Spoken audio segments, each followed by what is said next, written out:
This is Summer Todd's Mystery Show. We haven't been on here in a while.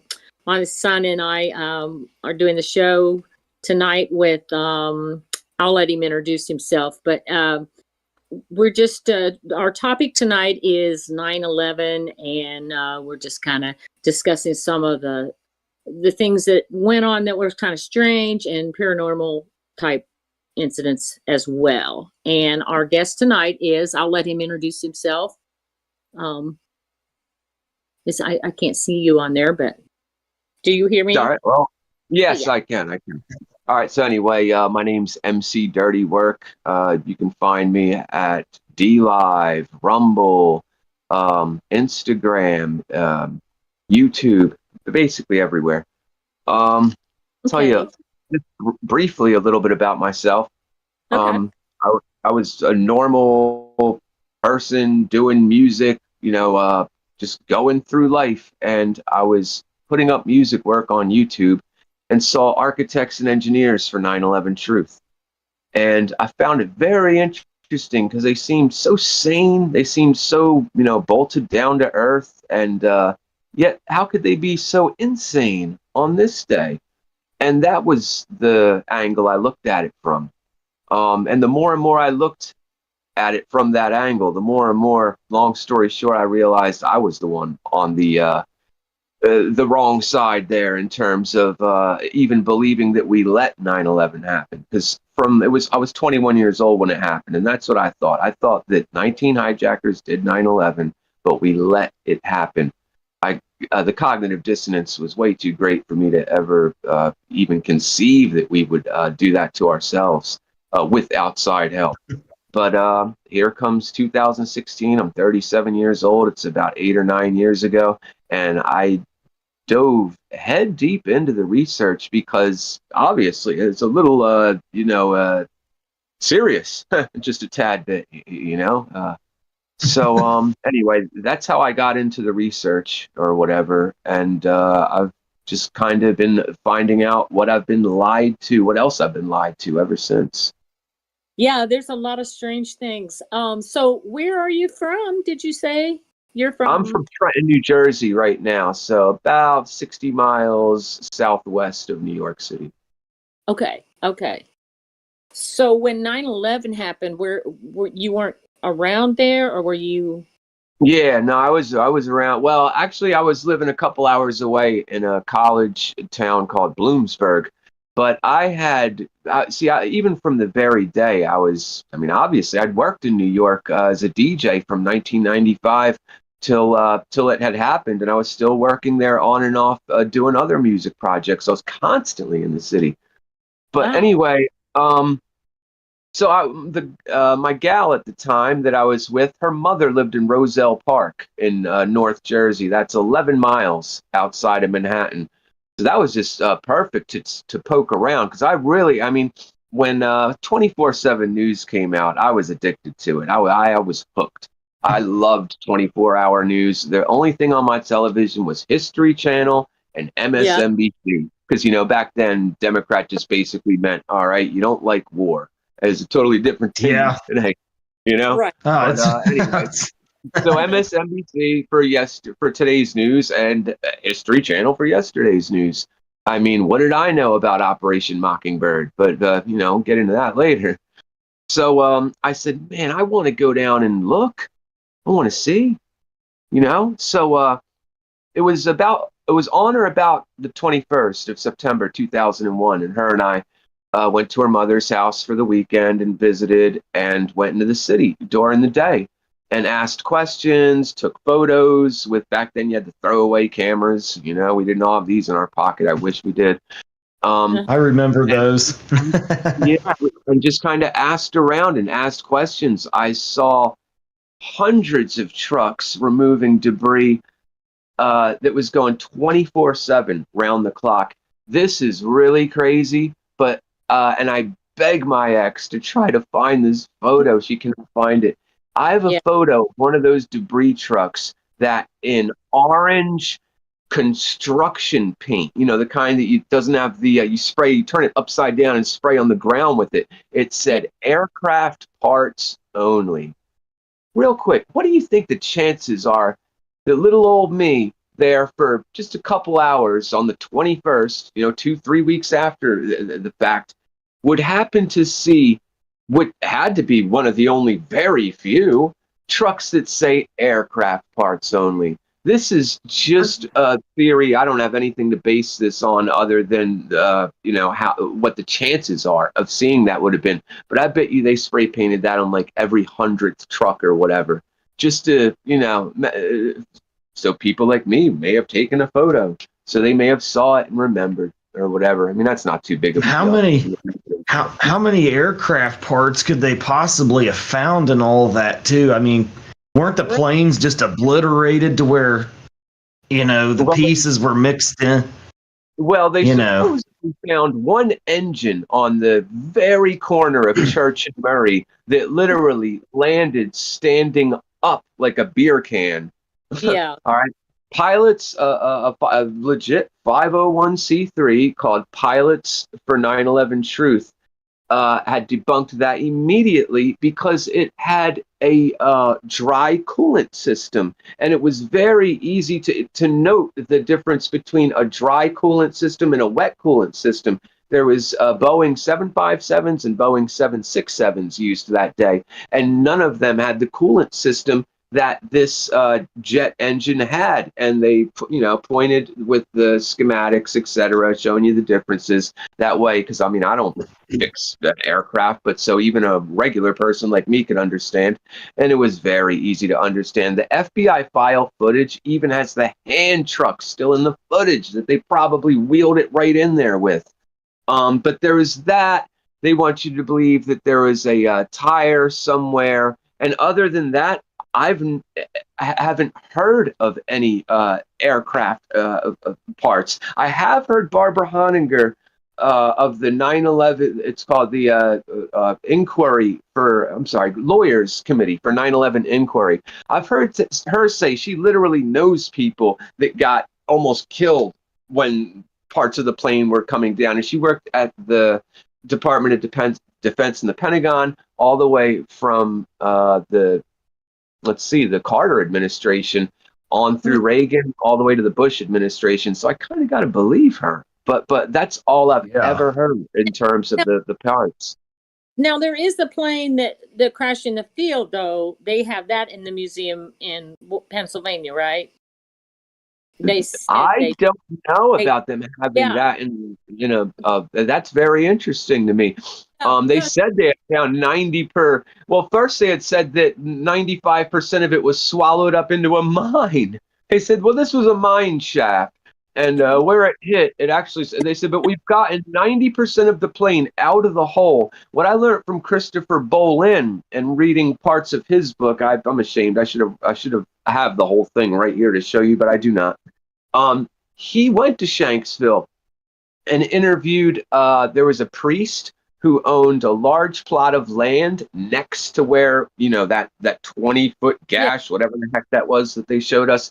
And apparently, according to Christopher Bolin, that is where the actual debris field was. And this priest had owned it, and he asked the priest. He said, well, "Why did you, why did you not say anything? Why did you?" And he said the same thing that everybody in Shanksville says when you ask them that they were just trying to cooperate. They said the FBI said this and that, and we were just trying to cooperate. He went to their local paper the next day because he's a newspaper journalist. He was when 9/11 happened, and went there for paper or for answers for some certain things. So they said, okay, sure, come in 9 o'clock tomorrow. He came in 9, and there was some upper brass military guy there. And he said, who are you? What are you doing here? He said, well, I've been sent here to talk to you and answer your questions. He said, okay, very good. It's like, what about the, and you can imagine, the guy just blackballed him the whole way. So, yeah. Well, and, I was reading a little bit about it last night, but I was getting kind of tired. But I saw some comments about people that were upset that part of the airplane or something was going to be in that. Is it Shanksville Museum? And I didn't like that, but I didn't really research it further. So I assume there's some debris or something from that plane in that museum. Very interesting. But I'm sure. I couldn't say for 100% sure. I should have researched a little more today, but I didn't get time. But yeah, so there's something. But yeah, I remember at the time 9/11 happened, there was a rumor going around that they were saying that the people overtook the hijackers and crashed the plane because they knew the hijackers were going to crash it into a target. There was also a rumor going around that the Air National Guard or Air Force blew the plane up. I don't know which story to really believe, and to this day I haven't heard a totally straight story on it myself.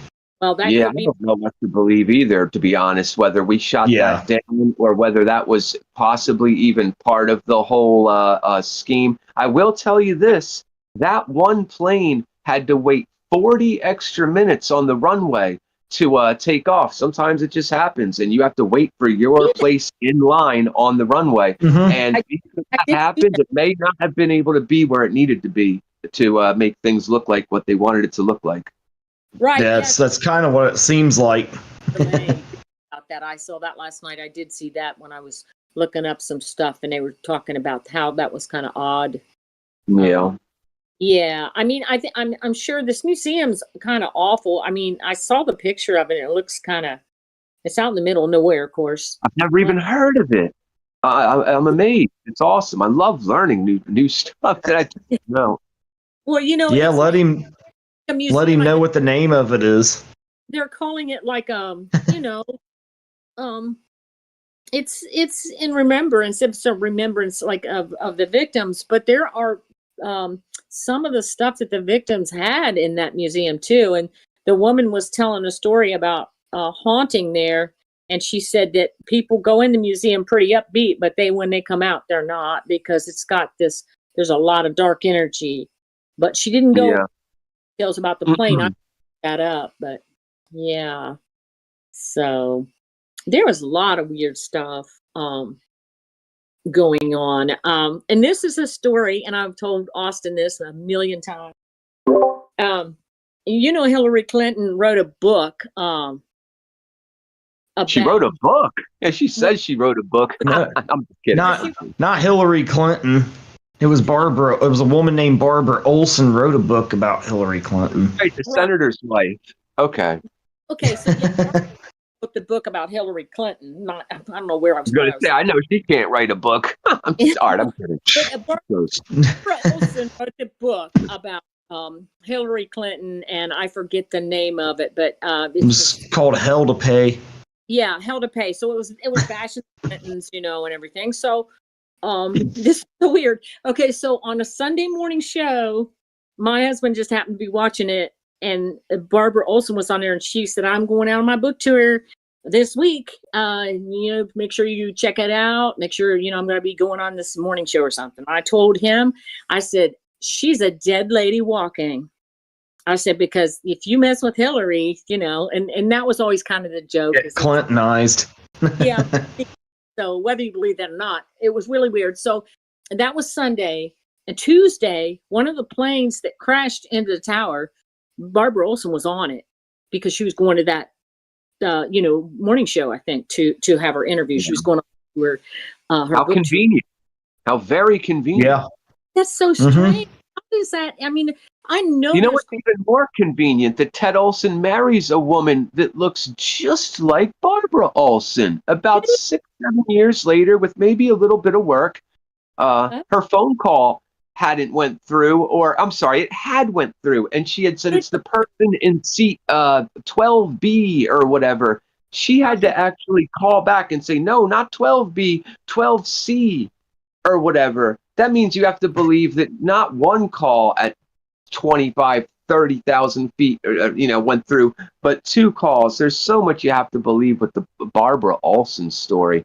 Yeah, a lot of people think she was a handler. I have no actual evidence or proof of that, just circumstantial, as you hear right now. What did you say they thought that she was? Oh, like a handler? Oh, I'm sorry. I didn't know if you were talking to me. Yeah. Yeah, what did you say she was? What did they say she was?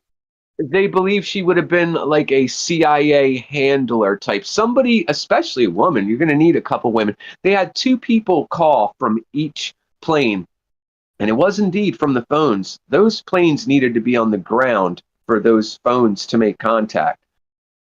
Yeah, that never added up to me. I remember hearing about that back when it happened, and you couldn't call when the planes were in the air, but they said phone calls. Well, you have your phone, go and ahead. they don't work anyway. They don't work. Right, they were horrible. Maybe long enough to say, "I'll be at gate 6G." Hello, I don't know if you can hear me. I can hear you. Can't hear. But if you can hear me, I'll be at the gate in 10 minutes.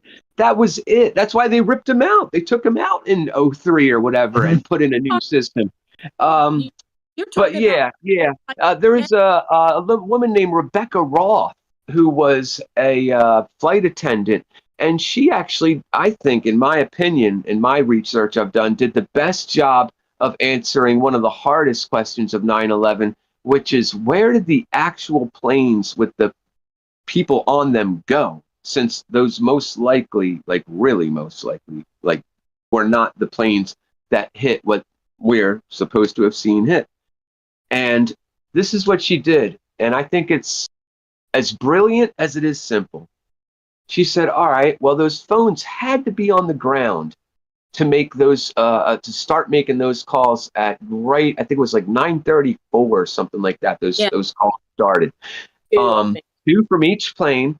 Okay, so she's thinking to herself, they would have needed a hangar, or several hangars, big enough to hide the 4 planes. They would have needed to be able to get there in time. So you got 2 that left from Boston Logan. You got 1 that left from Newark International, not far from me at all, here in Jersey. Then you got 1 that left from DC, from Dulles International.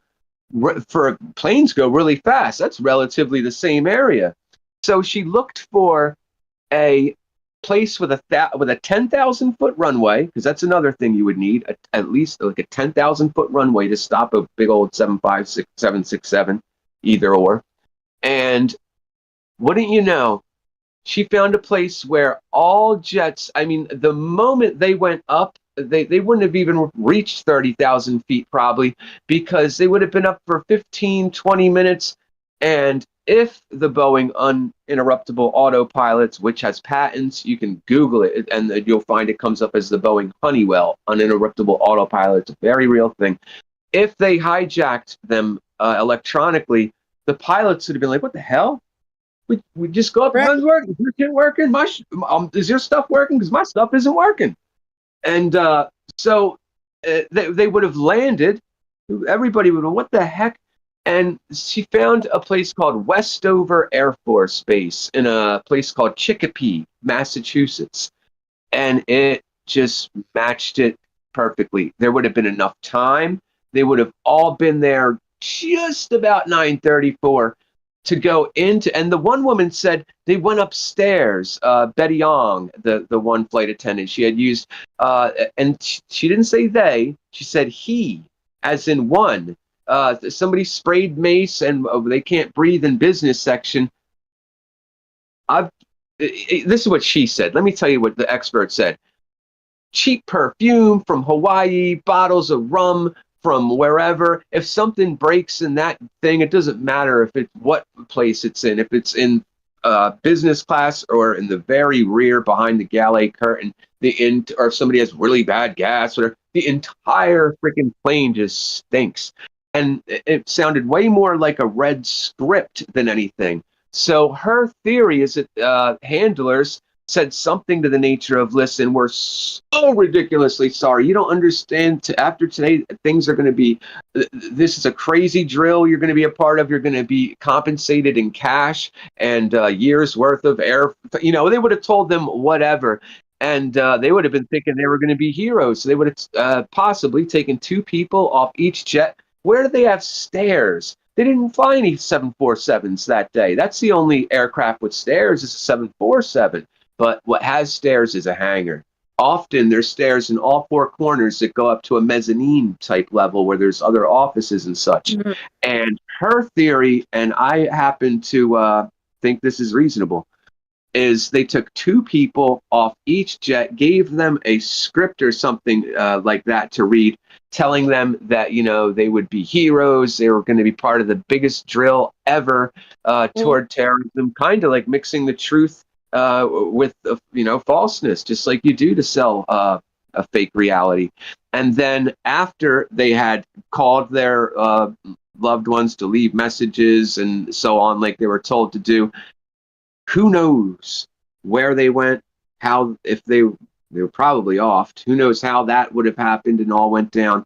But I'm glad I got about 8 or 9 minutes to talk about that, because that's a question a lot of people ask. Where in the world did the people go on the actual planes?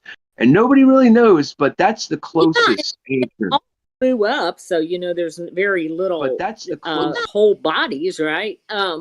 But I mean, they tell us they all blew up, but yeah, but that could just be a big front. A couple people are alive from that plane, that or something like that. Yeah, I mean, it's a possibility. Who knows? Barbara Alston could have been one of the handlers, and I mean, she could have been. She could not have been, maybe, but I thought that was very so. strange. I said that, and then 2 days later, well, she didn't get to the first interview to promote her book. So, that was so odd. And there's other people too that she probably didn't want to be questioned at that, booked whatever event, book promoting event. They Clintonized her. the possibility. My personal thoughts are she's still alive, but you never know. Yeah, I mean, you have a good point there too. It wouldn't be the first person by plane. How about Senator Kennedy in 2000? Which, imagine she ends up being senator. Who was senator during 9/11? Of New York. One of the senators, anyway. Hillary Rodham Clinton. There's so yeah, she was about it. I remember that well. There, and coincidences are one thing, but that's kind of quirky. Some of the stuff is. This is what I believe in coincidences. I run into my neighbor down at the grocery store, but I'm in Florida at Publix, and I run into my neighbor at the grocery store in the middle of the summer. No. Yeah. And you talking about cell phones back then as compared to now. Even now, they don't work very well on a plane. That. Right.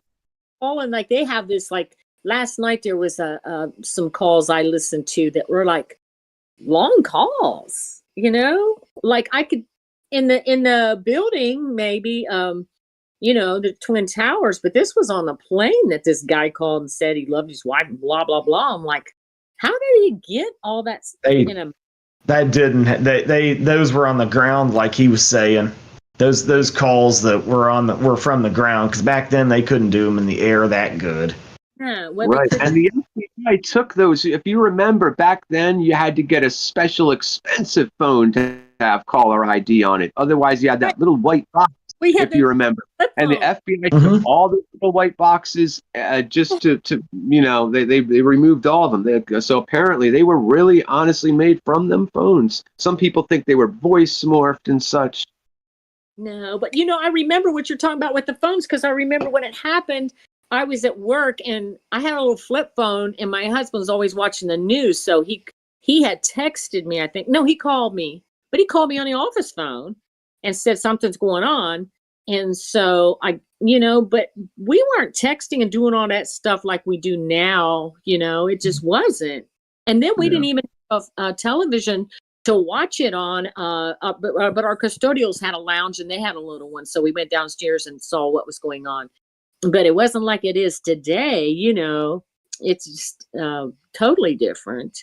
You don't have all this stuff right at your fingertips or iPads or anything. So those calls, the way they said they happened, they didn't happen the way they said, the way the mainstream media told us. Not at all. About that. This morning he was like, we didn't have our phones and stuff weren't doing that then, because he said we had to find a phone too. He worked on the campus I worked at, but it was a different office. He said we have one television, I think it was in a lounge too, and he said we all had to run down there and see what was going on. So, and I remember when the Challenger blew up, that we didn't know what happened until we went home, or like we found a television somewhere. Everybody was saying they still were alive, and I think I ran home at lunch that day. It was in 86 then, but I Yeah. ran home at lunch and watched it on TV, and I was like, well, they're not alive. But yeah. I So was in there's 5th grade in school. one. What? I was just saying I was in 5th grade in school when that happened, and it was a huge deal I for know.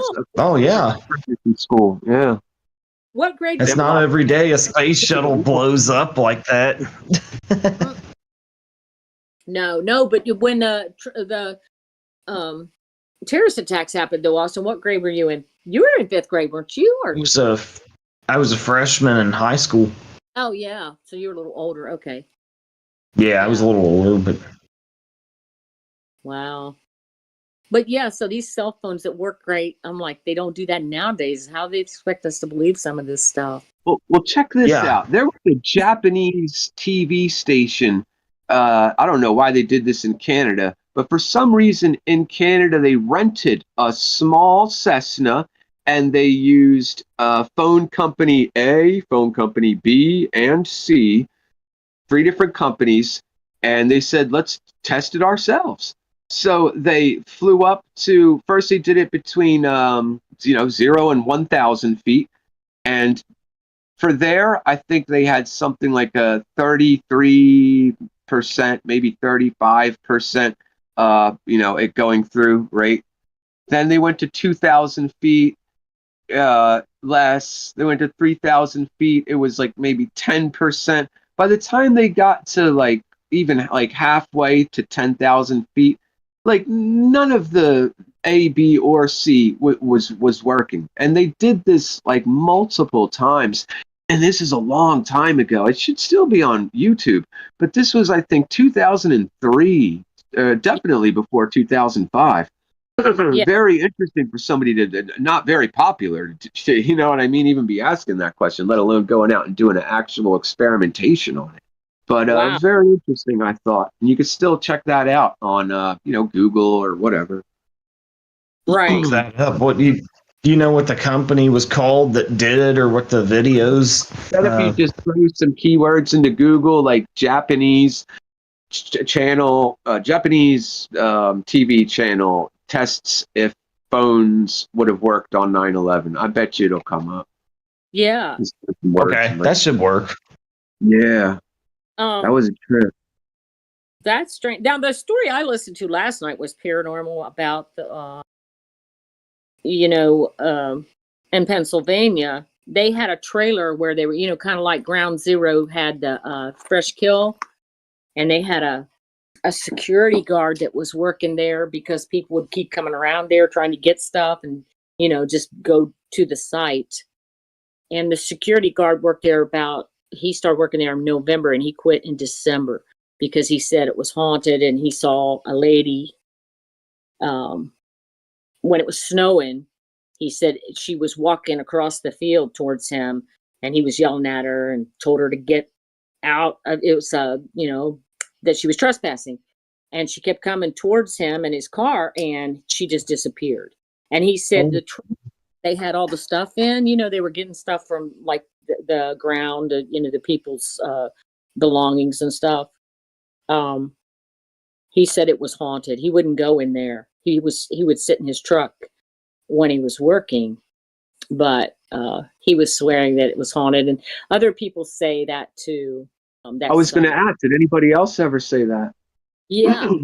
Actually, there's people that have said that they've seen this. The lady seems to come up quite frequently. Now, he said he went home and kind of did some research on it, and it's a smaller area, than like the Trade Center. So he saw, they had pictures of the victims all over the place. Remember how they used to have pages of them or something? You go online. So he looked up, he said he actually saw the lady, but he would not tell her name because he didn't want the family to get harassed, and he was trying to keep it real private himself. He felt he recognized her. Yeah, he did. And so he said it was her, but he said he didn't want to tell her name. And the woman that was doing the interview said she didn't want to either for her privacy and the family. But I guess like big time TV shows at the time, wanted to interview him about it, and he wouldn't do an interview with them. I forget the lady's name he did an interview with, but yeah.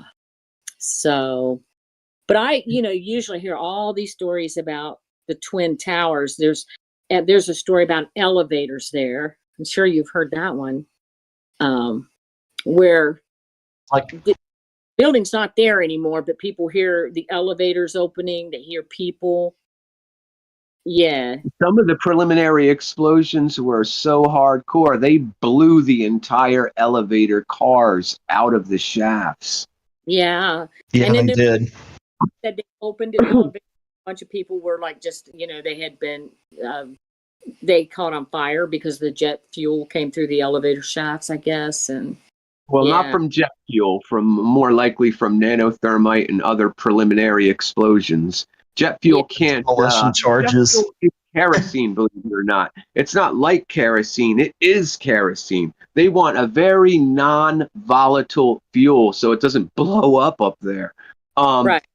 But once, if it were to blow up, it's like somebody putting too much charcoal lighter on your barbecue and throwing a match at it. Yeah. All goes up at once and it's gone. It's not there to hang around. See, but and I was talking to somebody downtown yesterday about this, about Bob McLevain Sr. and his son, who they said he was one of the only bodies to be returned. And his father said that the only way he could describe his son's wounds were like a shotgun blast to the chest. And he was on the 26th floor.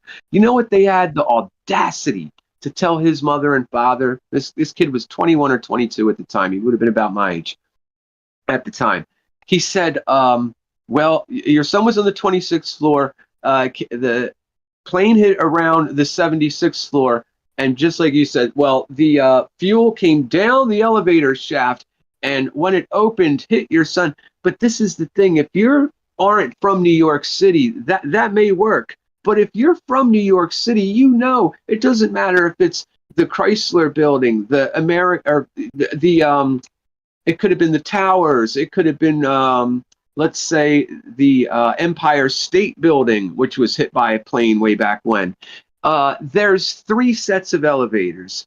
It goes to about the 35th floor, your first set of elevators. Your second set of elevators goes to about the 65th, 70th floor. And then your last set of elevators, that's it. You have 2 elevators, maybe one for couches and stuff like that, and the other so you can get people up to the observatory deck, have them look around, take their $25 and get more people up there real quick to take the $25 again. Those are the only 2 those are the only 2 escalators that will go up and down an entire 100 or 90 or 80 floors. It just doesn't work that way. So what they want you to believe is that the fuel came down, came to the 66th floor, hit the button, waited, got in, then went down to the 33rd floor, got out, came down to the 26th floor, and then, shot your son in the chest, or with what looks like a shotgun. Pretty rough. Really, yeah, that doesn't add up. So what do you think happened to him? That the electric was. Well, what I think is he was hit by a preliminary explosion, by one of the explosions that people were hearing all day. I have on my own video camera that I recorded a woman saying, I was in there that day and I saw many, either you can call them preliminary explosions, secondary explosions, but from 8:46, there were secondary / preliminary explosions going off all day. In building 7 until 5 o'clock, boom, boom, boom, all day booms coming from building 7. I've often wondered. Later saying, I found a phone that works, you want to call your mother or something like that. And then you just hear bam, bam. Dr. Judy Wood, she had the audacity at a PowerPoint presentation to tell 500 people, what you heard, those weren't preliminary or secondary explosions. What those were NYPD oxygen tanks bursting. I guess she knows NYPD equipment better than the NYPD. Like I just described to you, those were 3 NYPD right there when he was and the guy, said, oh, they're saying they're bombs. So I find that very interesting. Well, I mean, I've often wondered if they didn't have demolition charges in those buildings. They And absolutely have demolition charges Yeah, in those buildings. that's the only way you can explain the collapse of Trade Center 7, because even the two twin towers collapsing around it wouldn't have done enough damage to cause it to collapse the way it did. Well, if you go look at the two big ones, they blow up. They don't collapse. Yeah. There's a piece of that got to the Amex building, a great big chunk of not one I-beam, but like a set of I-beams, 500-foot laterally to rip through 11 floors of the Amex building. On my DLive channel, if you go to the About section and scroll down just 2 or 3 inches, there's a still photo of the Amex building with that piece of I-beam hanging out the side of it. What could have forced something 2.5 tons to go 500 foot sideways?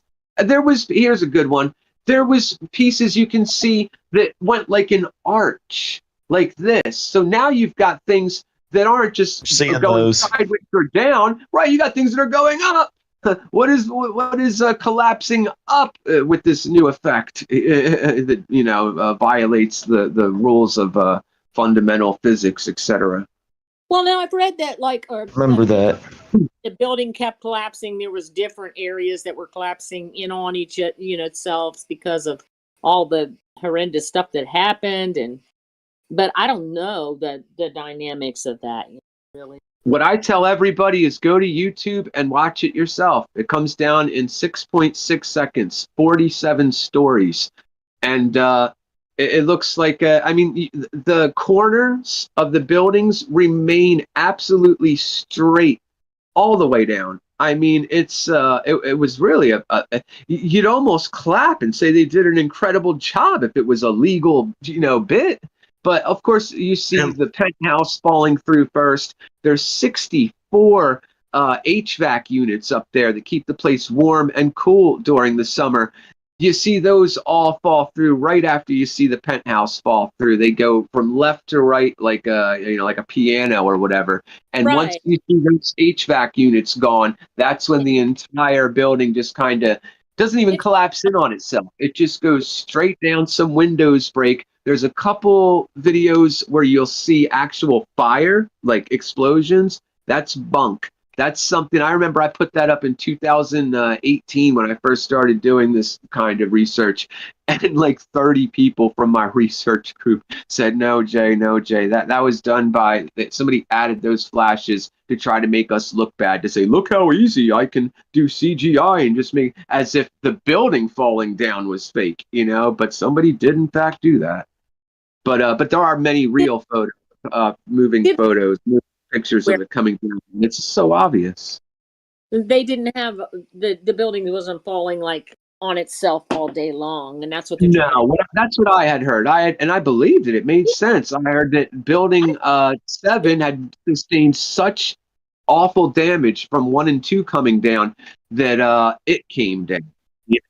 And that was the story I heard about that. I heard the day of, because like I said, most people were glued to their 24/7 news after 9/11. I was glued to it even when the USS Cole happened. I thought I was staying informed. I really did. Yeah, so did I. And over the years, I gradually realized how uninformed I was about that whole thing. I tell you what, it's all about keeping you on the hamster mill or the hamster wheel with going to work, the wife, the kids, the dog, the sleep. I only had the opportunity to do this type of research because I was in a real bad accident in 2010 and haven't needed to, bless God, I haven't had to work since. I mean, I sure wish I could have worked. But the point is, whether you're older in age and you're not working anymore, or whether you get hurt, it always seems to be people like that get into researching and actually have the time to stop and witness the world around them and say, wait a minute. So something ain't right here. Well, And yeah, you start to see the coincidences in a lot of stories and pick up different things that you didn't know when you have a little more time. Yeah. When you're working, you don't as much usually.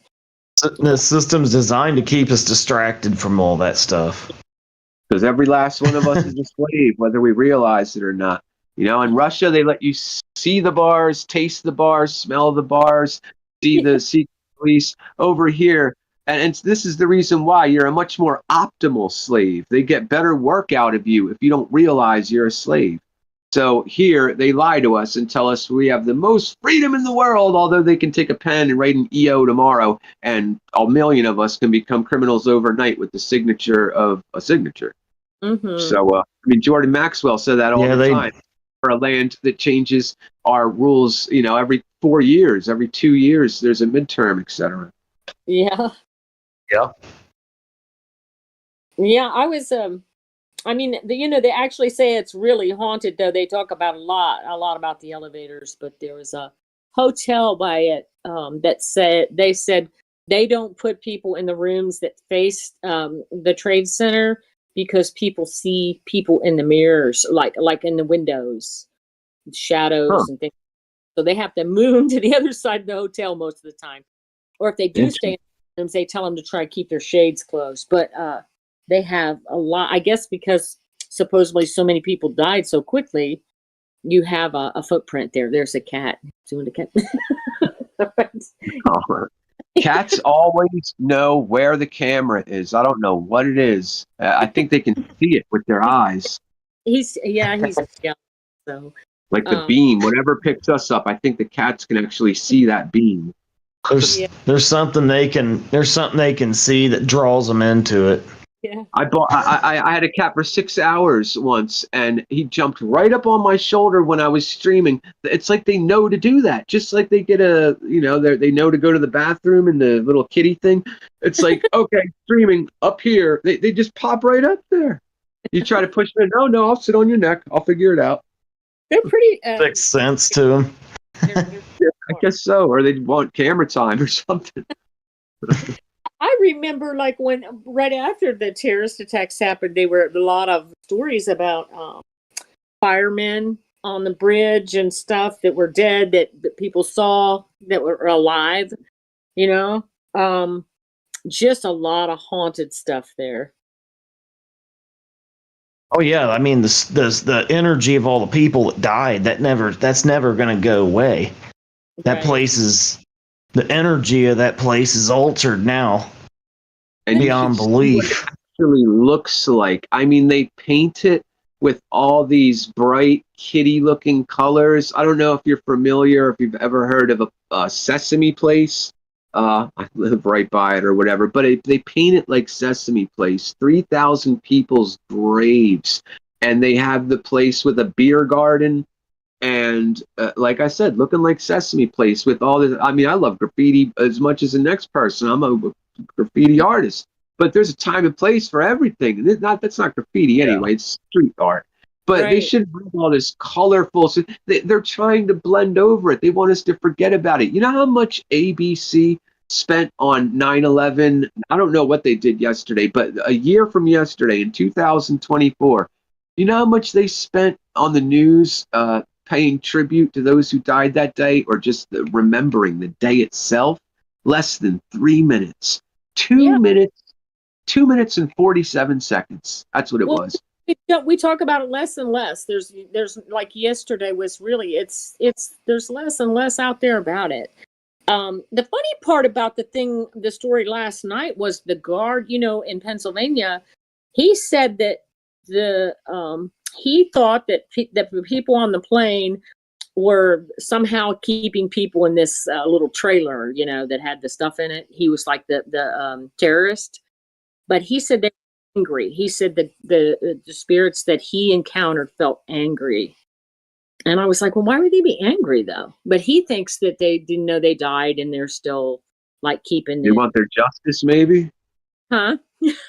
Maybe because they want justice. They want the truth about the event to come out to the American people. He explained. I think. He explained at the end, he said the reason he thought they were mad is they were still here. They didn't know they died, and they were still keeping these terrorists at bay. They locked them in the trailer and wouldn't let them out or something. He believes the official narrative, but okay, I dig it. I got you. But I don't know. I was like you before he said that. I was like, well, why would they be angry? I'm like, Yeah, they wouldn't. I don't know. If the official narrative was true, they wouldn't be angry about that. They're mad. They're mad because a lot of the world believes a narrative that really isn't true about that whole event. That they're trying to get through about that. I think. Would they know though if they were on that plane that somebody blew it up instead of like them crashing? Like they might. Probably. I would assume their spirits. I would assume they would know, but yeah, I just don't know. That's. but I'm sure that there's way more to it than the official story we were all told. And they want the world to know that, and that's why I would say that's why their ghosts and spirits still hang around those sites and haven't moved on. That's probably part of the reason for the haunting. Do we know anything? It's like the Kennedy assassination. It's so muddied. Yeah. Never really know the truth. That's another one. Another one, like yeah. And then you could even go to COVID because a lot of people have various. I'm not so sure about that now. You look back on it and maybe you believed one thing. Now you look back and you're like, I don't know. Oh, there's so many holes in that COVID story. There's so many holes in that narrative. It's unreal. That was where any last shred of credibility for the mainstream media died for me. Any last respect or credibility they had at all just died for me with that whole event. Well, now they say it's. And I was They said you got. I was already skeptical about it the media anyway before that, but that was the end of it for me. And that got me more into researching the conspiracy theory side of things a lot more deeper than I was. But I don't know that was anymore. Did you see the AI that's out? It's about the guy that was killed. The conservative guy. I keep forgetting his name. Kirk. Kirk, yeah. It's to be his wife, and it's an AI thing. It's not her. She was going, oh, I didn't know I'd be burying him today and stuff. And I'm like, that she needs to sue somebody because it's not her. Just a picture of her, and she's going on about how he loved everyone and blah, blah, blah. But I'm like, that's terrible. We don't know what's real anymore. When you watch the news, I wonder what the legality involved with something like that is. I mean, now that with all this new AI, they're going to have AI lawyers.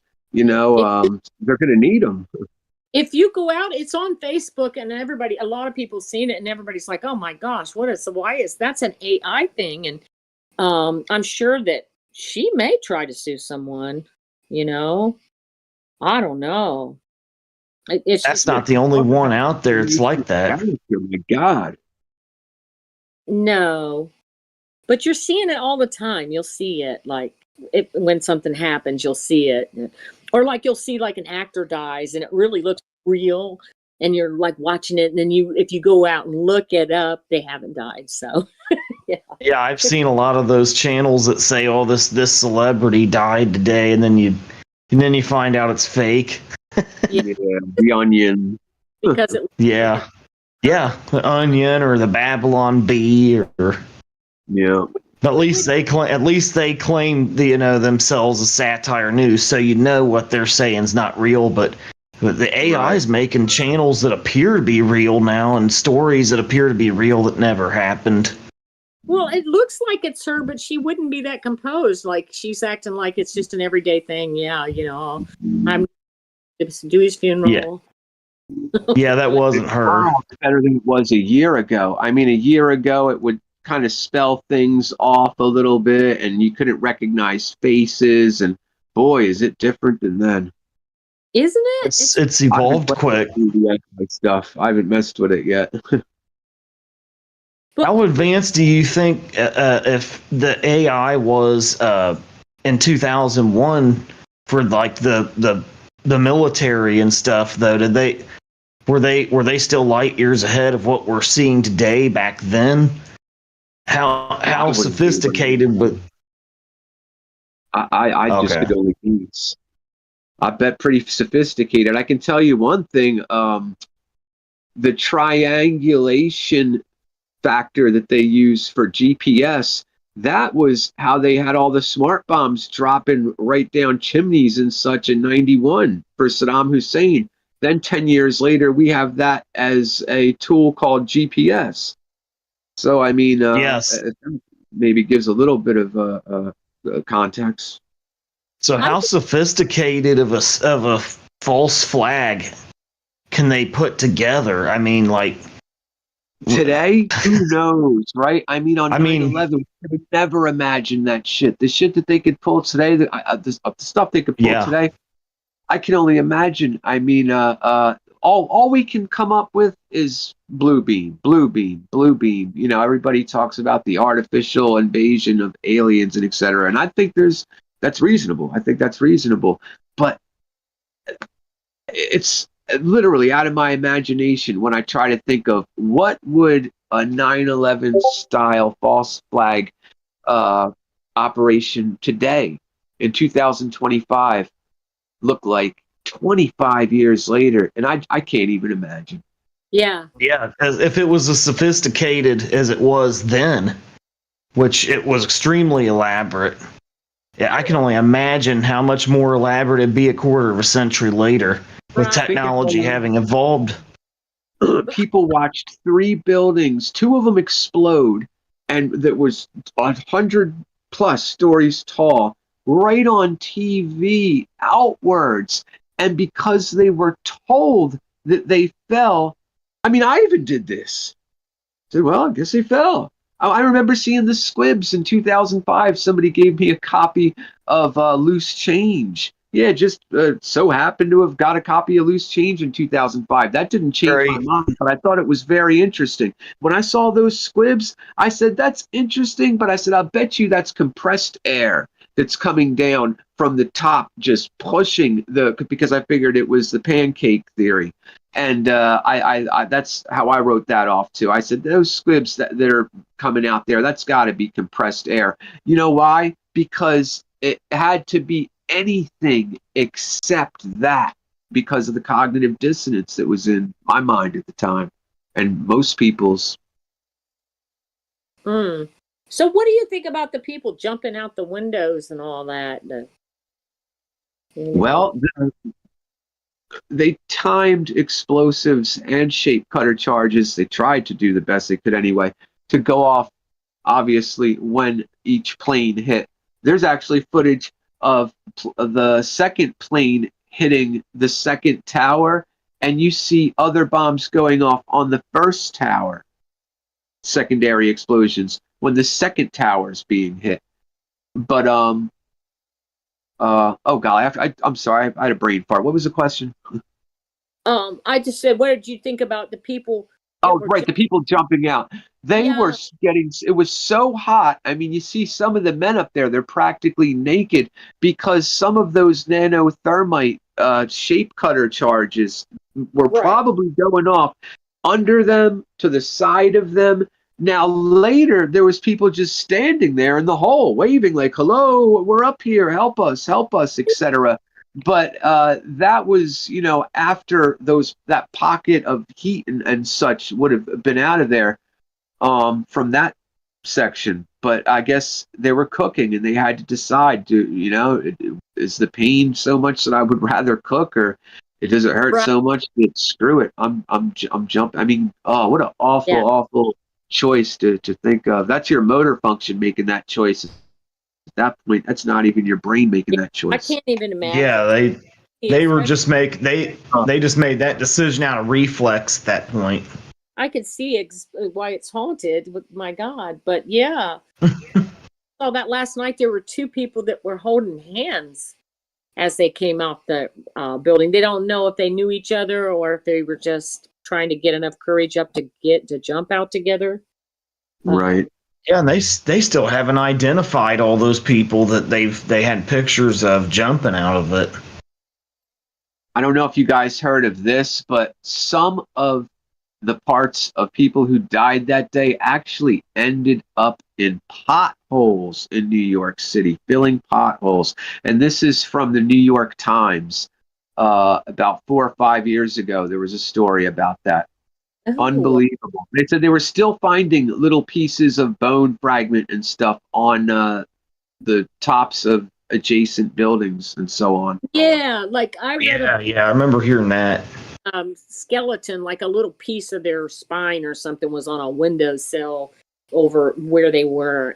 Yeah, there was things like that. It was crazy. Oh, yeah. So Be careful. I always thought it was creepy how they called the landfill where they took all of the debris and stuff fresh kills.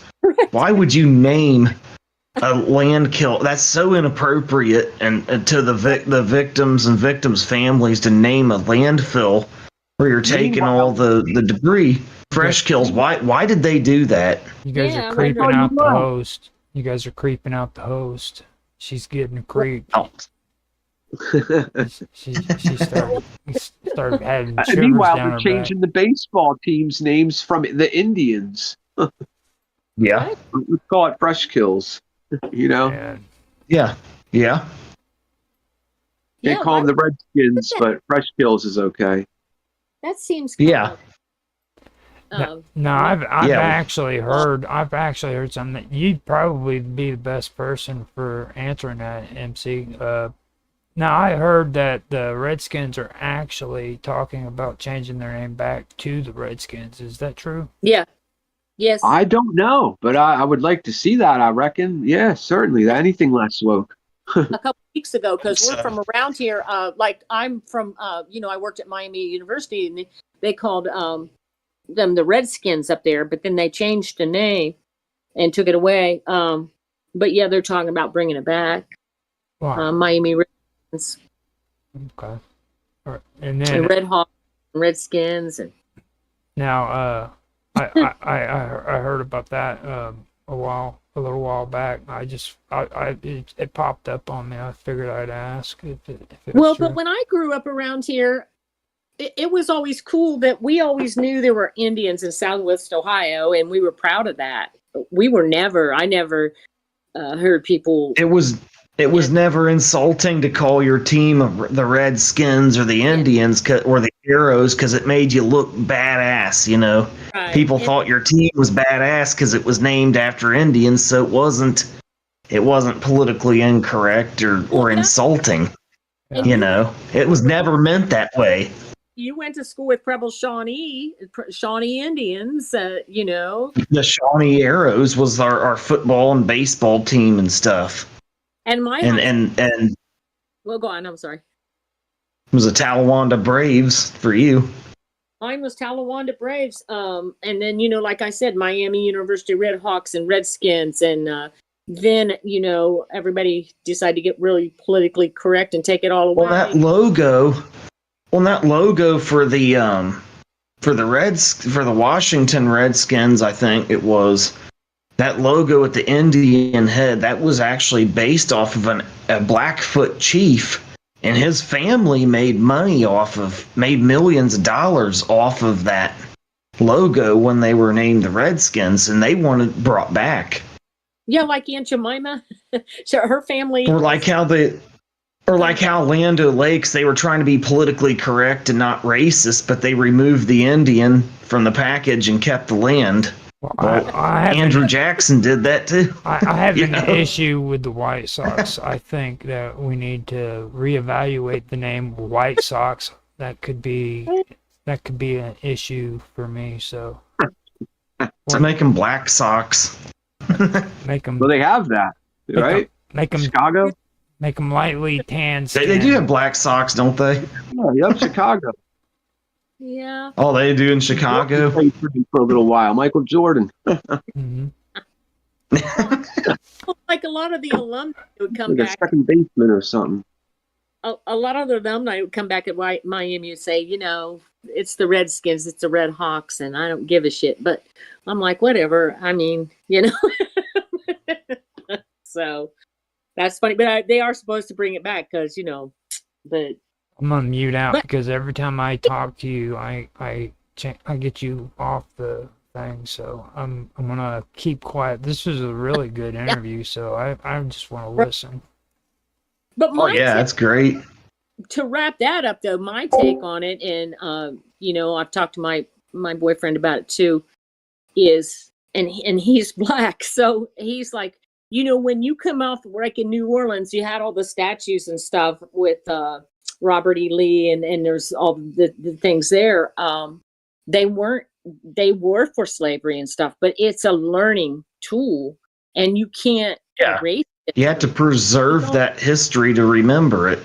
Yeah, and he's like, of course I don't think that, you know, we're not glorifying them, though. We're just having them there for educational purposes. And just like in school, you don't want to erase what happened with slavery. So you don't want, if you erase it, then nobody knows. That's like acting like the Holocaust didn't happen. So right, then you repeat it again. You gotta learn from your mistakes. Mm-hmm. Look what's happening in Palestine right now. Right. Somebody didn't learn from their mistakes. But they're starting to put some of the statues back, because we had a lot of the statues taken away, you know, and put in storage. So I'm kind of glad about that, but you know. Yeah, I'm glad to see them starting to reverse course on that because we got to preserve our history. It's the only way we can move forward is to preserve it so we can learn from it. And it's not always. That's very important. We're not proud of some of those things, but we can learn from them, I think. No, but you can learn from them. That's and then people removing the Indian and keeping the land on the Land O'Lakes package, claiming to be politically correct. Well, you can't be politic. That's racist. That's racist. Back to that field, right? Right. I see what you're saying. Yeah. Both sides of that coin, right? I mean, one or the other. Right. But the Indian on that package wasn't even insulting. There was nothing offensive about it. I'm surprised you didn't say her boobs were more insulting. Well, Aunt Jemima. Why? Because they were small. Because they were boobs. Period. Just because they were because. So, you know, the big old schlong there, maybe it'd be all right. Oh, well, yeah, if we're trying to be politically correct with all the LGBT sort of stuff. But she was actually a businesswoman, and actually for her race and her time, that was a big deal, you know? She was I think, America's first black millionaire. Yeah. Off of the business, and she was born into slavery and died America's first black millionaire. So she was a symbol of how far America came, and they erased her. Black millionaire. Who was it? Who was this? America's Aunt Jemima. Aunt Jemima. Yeah, I think Aunt Jemima was one of America's first black millionaires, and she was born into slavery. You know, she was a symbol of how far America came. She made that brand. She did it, but yeah. Yeah, and her family to this day, or until when they got rid of her, was making millions of dollars off of. I wonder how much them folks were making, though. That you know what I mean. Let her make that $1 million. Just saying. Yeah. She worked with businessmen. She had to back then. That's another thing that is kind of admirable, though, really. But I mean, that she could even navigate that. She was able to navigate it at that time is amazing. Yeah, that's pretty incredible. But back to hauntings. That's kind of haunting some of that stuff too that happened, but all of it. So I didn't read anything about the Pentagon and any hauntings there. I didn't research any of that. So have you guys heard anything about anything like that, or?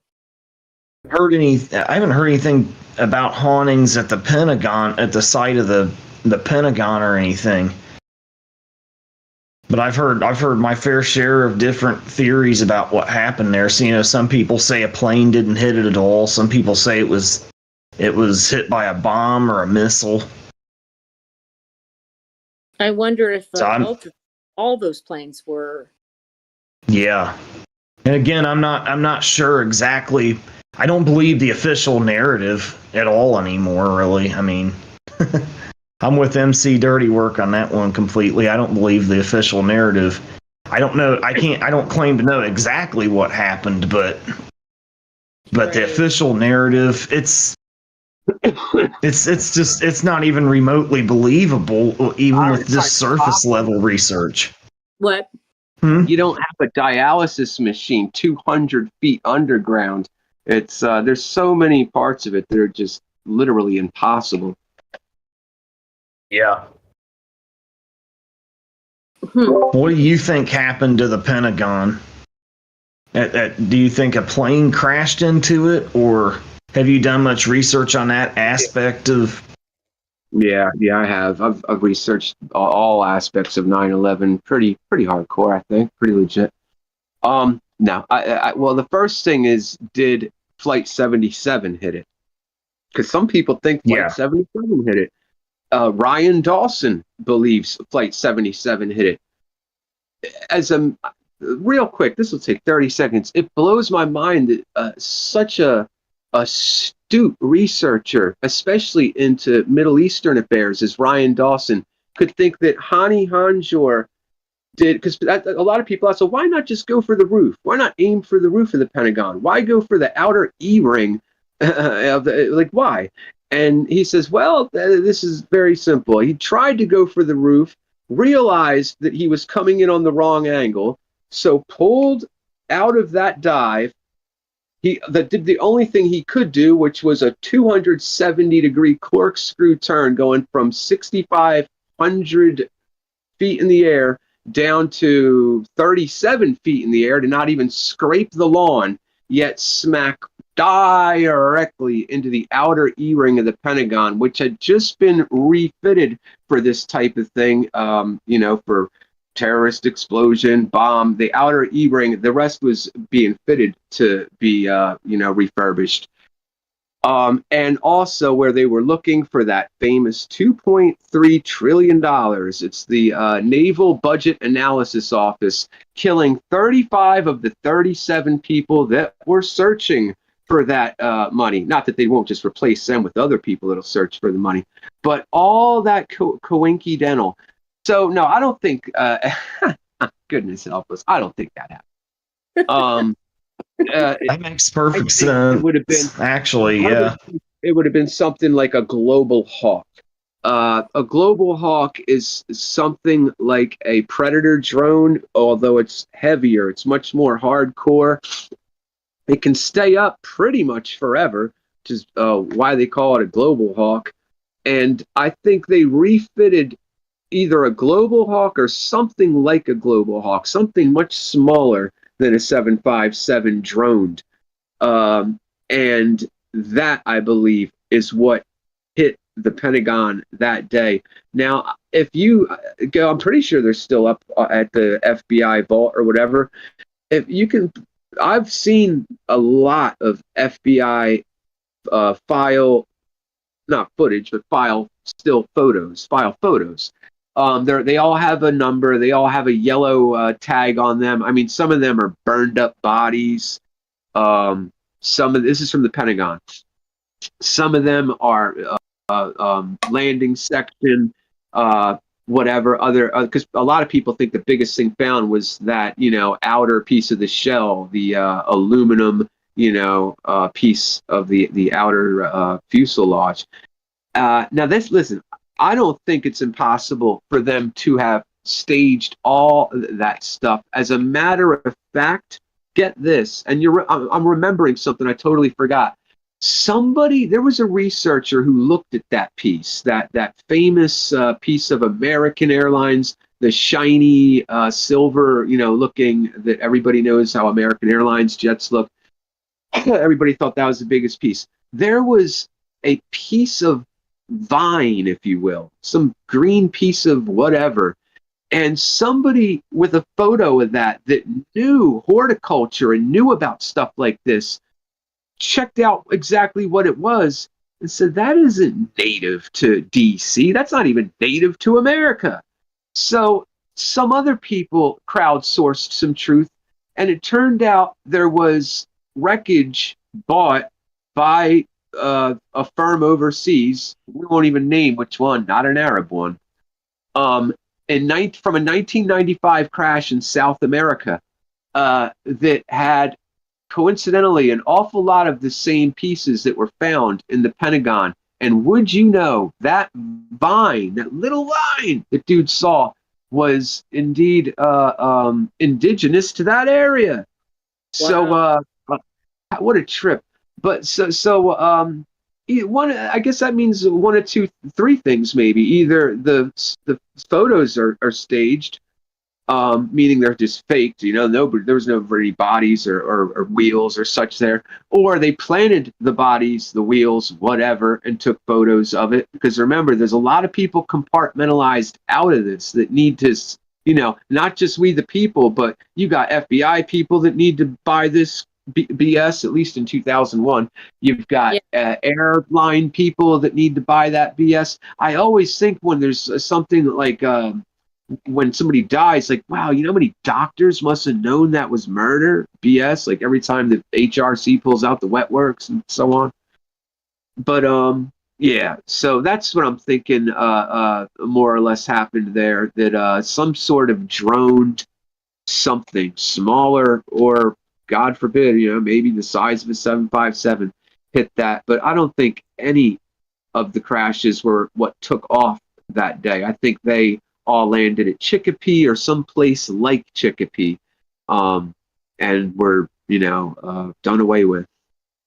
Yeah, so that's my question is, it doesn't seem like there were any whole bodies, on any of these crashes, like to bury or to test or look, These ones were torched, the ones that I saw. I mean, they were crispy, I don't want to say critters, but, and you could definitely tell they were bodies. But see, again, were they really there? Are these photos that they put up? Because, I mean, they have their file numbers and everything like that. I can't remember how many I put up on my Instagram. I lost 1,800 some odd screen grabs on my old phone. And, I don't even like to think about it. Like 7 years worth of screen grabs. And I could just show you all these or whatever. But I don't have the damn doggone phone. But I was surprised to see that, because people in my 9/11 group said, "Oh no, there's," and I was, get out of here. And sure enough, I said, "Oh my goodness, yes there is. At least there's file footage of the FBI saying that yes there is."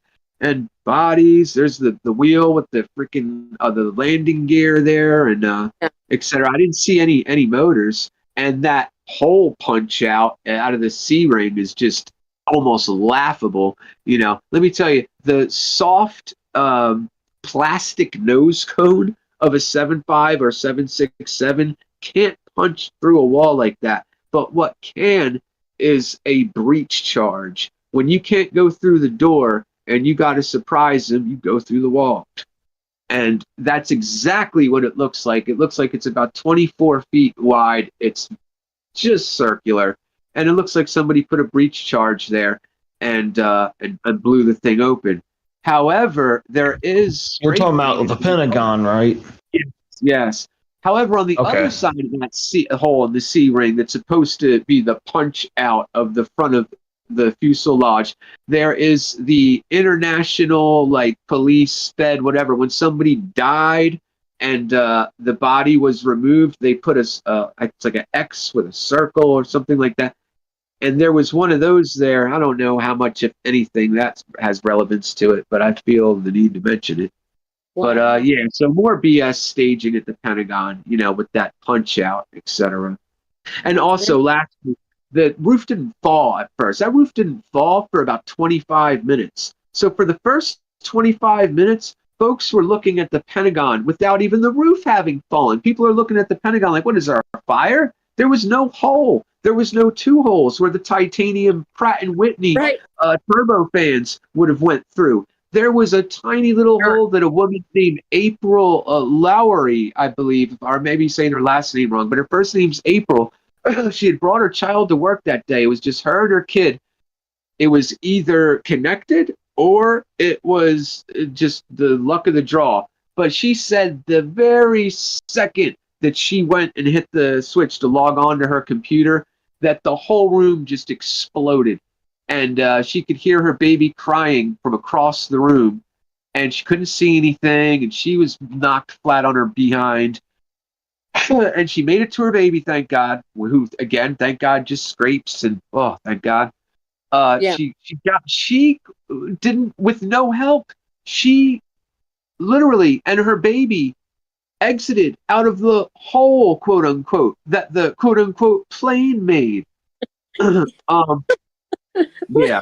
Now, one thing that never argue that all of the structure holding beams were blown in one direction, so that indicates that something did crash into there. I'm not impressed with that. I think there's ways they could have blown that to make it look that way, but see, they do this for a living. I don't, but that's just my thoughts. That never made sense to me, with the Pentagon crash, is I've never seen a video of the plane flying into the Pentagon.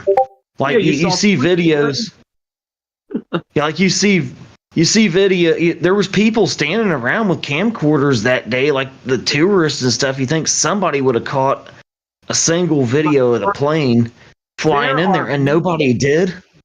Check this out. There's a meme that has a picture of the Pentagon in 2001, and it says something to the nature of, and we see only three frames are shown to us, and in great, fluorescent yellow circling, there's 1, 2, 3, just in the photo there in that one flat section, 3 cameras right on top of the Pentagon. I mean, they're all on top of the Pentagon there. It only goes up like 4 stories or whatever. So where are they? I don't know if you knew this, but they confiscated 88 footages, or is it 68? Either 68 or 88. Either way, all they had to do was show us, they showed us 3. They gave us 3 videos of those 88 or however many there was. They took them from gas stations. They took them from hotels. They took them from anywhere they were pointing this way. The one just shows the Pentagon and then shows a bit of smoke rise. Okay. You can't really see anything there. The other one shows what they say is the sun being blotted out from Flight 77 coming in. They say, here's 77's shadow, as it were. So they gave us that, and some third one that I don't even remember what that was. So there's our, out of 88 that they took from all the other places, and who knows what, another 88 from the Pentagon that they just, keep on the DL because of national security. We can't have people knowing how many there are in the Pentagon. Well, there's at least that 3 on that one section of E-ring up top that was on Instagram in that meme saying, what about these cameras? Now, the black boxes were blown up, right? So they could, on the planes, they couldn't find those, or, because they're pretty much fired. Right? Those. From what they did find the one in the Pentagon, from what I had understood. The other ones, I don't think were found, from what I understand, in New York City. But I could also be wrong about that. I'm not 100% sure about that.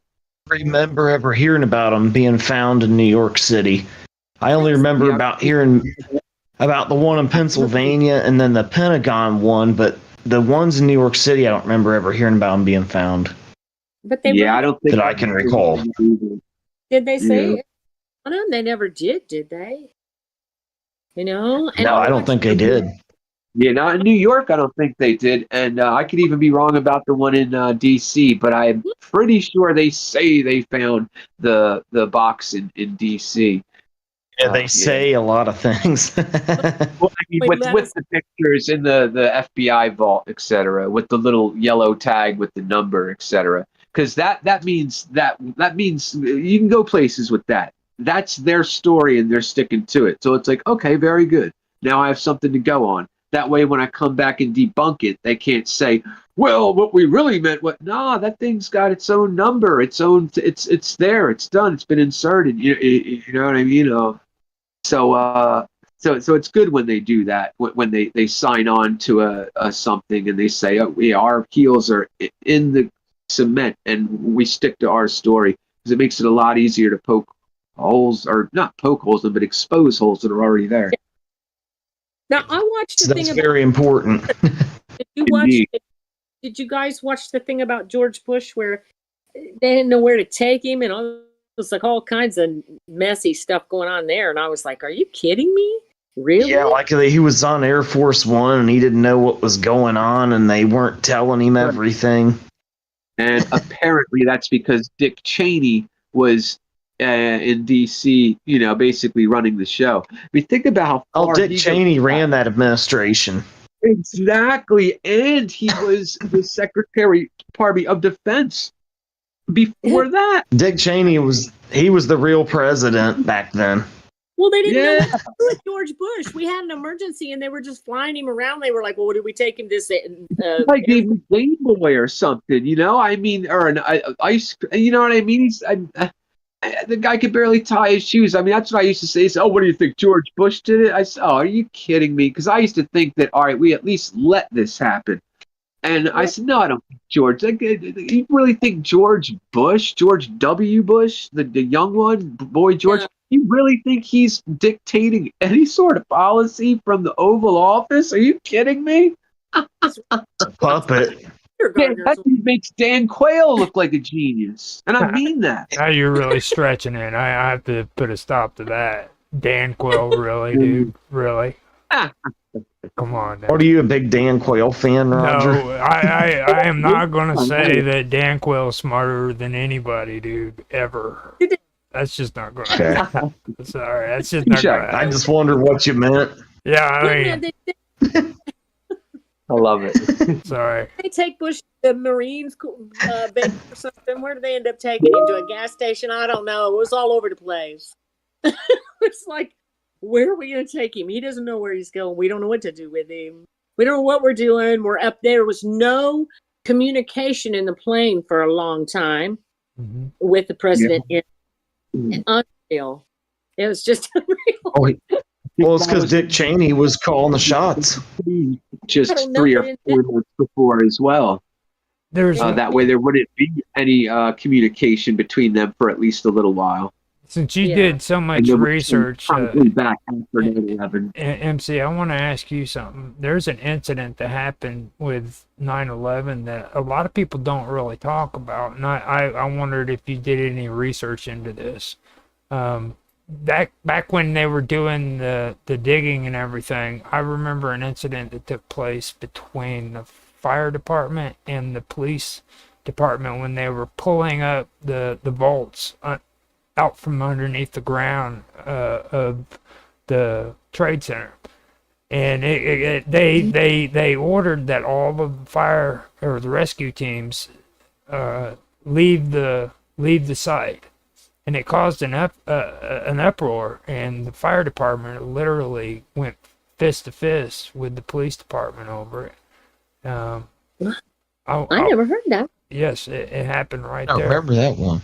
They actually went in with heavy equipment to pull the vaults up out of the ground and everything. And while they were doing it, everybody who was part of the rescue teams and doing the recovery and everything had to leave. And I remember that to this day. And for some reason... So that would have been feds probably, right? Not city police, but federal officials. Most likely. Or no? Well, I know that the police were on the scene as well. So, but they always will be. But it was the fire department that they were the ones that well, if you look at a lot of the people who got actually injured and actually died in that, there was more rescue teams that were actually injured and died because of the rescue efforts. You know what I mean? A lot of people Yeah, don't. 343 police and firefighters lost their lives that day. You know. Yeah. And it got pretty dramatic in that part. And to this day, not too many people really talk about that. So I was wondering if you actually. Yeah, I think you might have asked me. We might have talked about this before on somebody's show. But you're right. You're right. And again, I bring up Christopher Boland's name, who wrote a great book about 9/11. I think it's called 9/11: Solving the War. Anyhow, about 5 months in to because it was about 9 months that it took them to quote unquote clean up the pile. Right. Anyhow, it was almost a year. Yeah, and it was on fire until the 1st of January, and I can tell you that with my own eyes. But smoking, when the sun went down every night, still smoking until the 1st of January. But anyhow, that vault you're talking about. Okay, so there was one that was, and I don't know what building exactly it was from, but there was one that had gold and other valuables in it and whatnot. And that was come up on around the 4th or 5th month. And as they got closer and closer, Christopher Boland wrote in his book, he spoke to the one worker there, and they, first they removed the regular workers. Then they, removed most of the police and replaced them with feds. And it got to the point where the guy said, after the 5th day, if I would have walked down there, he said they would have shot me on sight. That's what he said or whatever. And what happened was this is going to sound nuts. This is something right out of that Bruce Willis movie or whatever. But there was gold being carted off the morning of 9/11, and some of those trucks, because they're not secret tunnels or anything like that. They're just underground tunnels for utility and so on. And I guess this is my best guess, they misjudged the height of the trucks, and just sometimes you do that, especially in a job like this, you'd be like, well, will the truck make it? I don't know, that's my guess. But they couldn't, they had to ditch the trucks with the gold and get the heck out of there. So there's that. Okay, the trucks, not the vault. Then there's a vault that they came up on. Here's the thing about the vault. The vault was from the Security and Exchange Commission's building. That was building 6, 11-story. I mean, pretty, 11-story, pretty doggone high. I mean, it's not quite 47 stories like building 7. That would have been the tallest building in 21 states in 2001. That was a behemoth, building 7. Most people don't know. It's just so huge. You look at it now next to One World Trade, and they look like they're twin towers. I mean, that's 1,776 feet tall, and 47 floor new building 7 looks like it's 3/4 the size. But anyway, and they got closer, whatever. They got to the thing. They opened it. It was empty when they got to that Security and Exchange Commission's vault. And there was Kenneth Lay, if you remember Kenneth Lay, Enron, WorldCom. There was all kinds of evidence from that in there. There was, again, gold. Of course, who knows, some kind of, jewels, all that stuff you can imagine, but certainly gold. And again, I hear there was Whitewater, HRC, Whitewater evidence, all kinds of evidence for these super crimes. Bernie Madoff, remember the #1 Ponzi scheme dude? There was all kinds of, and the thing was emptied out. So Christopher Boland writes in his book that had been emptied out, probably the night before, because it's Monday, so it is a weekday. So that's what I know about that. Yeah. Wow, pretty crazy. Huh. Wow. Bring up a lot of evidence of a lot of crimes with that event. 9/11 is. It's a crime and a crime and a crime and a crime, just like those Russian dolls. And anytime they do this state-sponsored false flag terrorism, there's always more than like 3 or 4 reasons. It's always like 9, 12, maybe 24. It's always so many multiple reasons when they do a JFK or a Cough 19 or a 9/11 or a 7/7. That a little bit less of an extent, but still, yeah, 7/7, 2 bombing in London, etc. Oh yeah, there's the list just goes on and on. All of those things are a distraction from multiple things. And boy, have they ever needed distractions. I haven't seen them needing distractions from this Epstein situation. I don't think ever. Yeah, that's a big cover up. I mean, it's like when you stick your foot in your mouth, you have to go through a lot of hoops to cover your tracks, make everything look good. So I think that whole thing, because really, it's not that important now, really. I think it's just a distraction from all the rest of the stuff that's going on. It wouldn't be that important if it wasn't for the state-sponsored aspect and if it wasn't for the blackmail aspect of the donor class. When you're controlling the donor class, that's better than controlling who's in there, because who's in there, they come and go every 2 to 4 years. But the donor class, they don't come and go every 4 or even 10 years. They're there and their kids are there. Right. Well, and they're using that to control the shadow elite or the shadow government. Right. I'm not So saying we'll never totally government. there's so much. Yeah.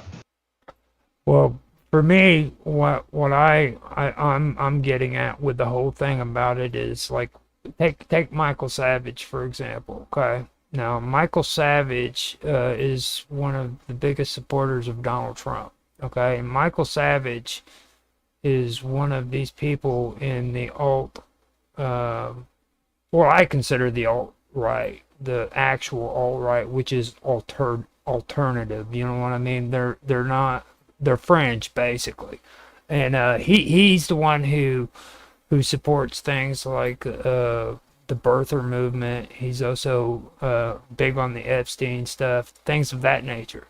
And that's how Donald Trump got most of his support, was from those people. So when he got on television and he started saying that people who believe in this Epstein thing are a bunch of idiots, he basically put his foot in his mouth, because he literally called like 80% of his constituents idiots.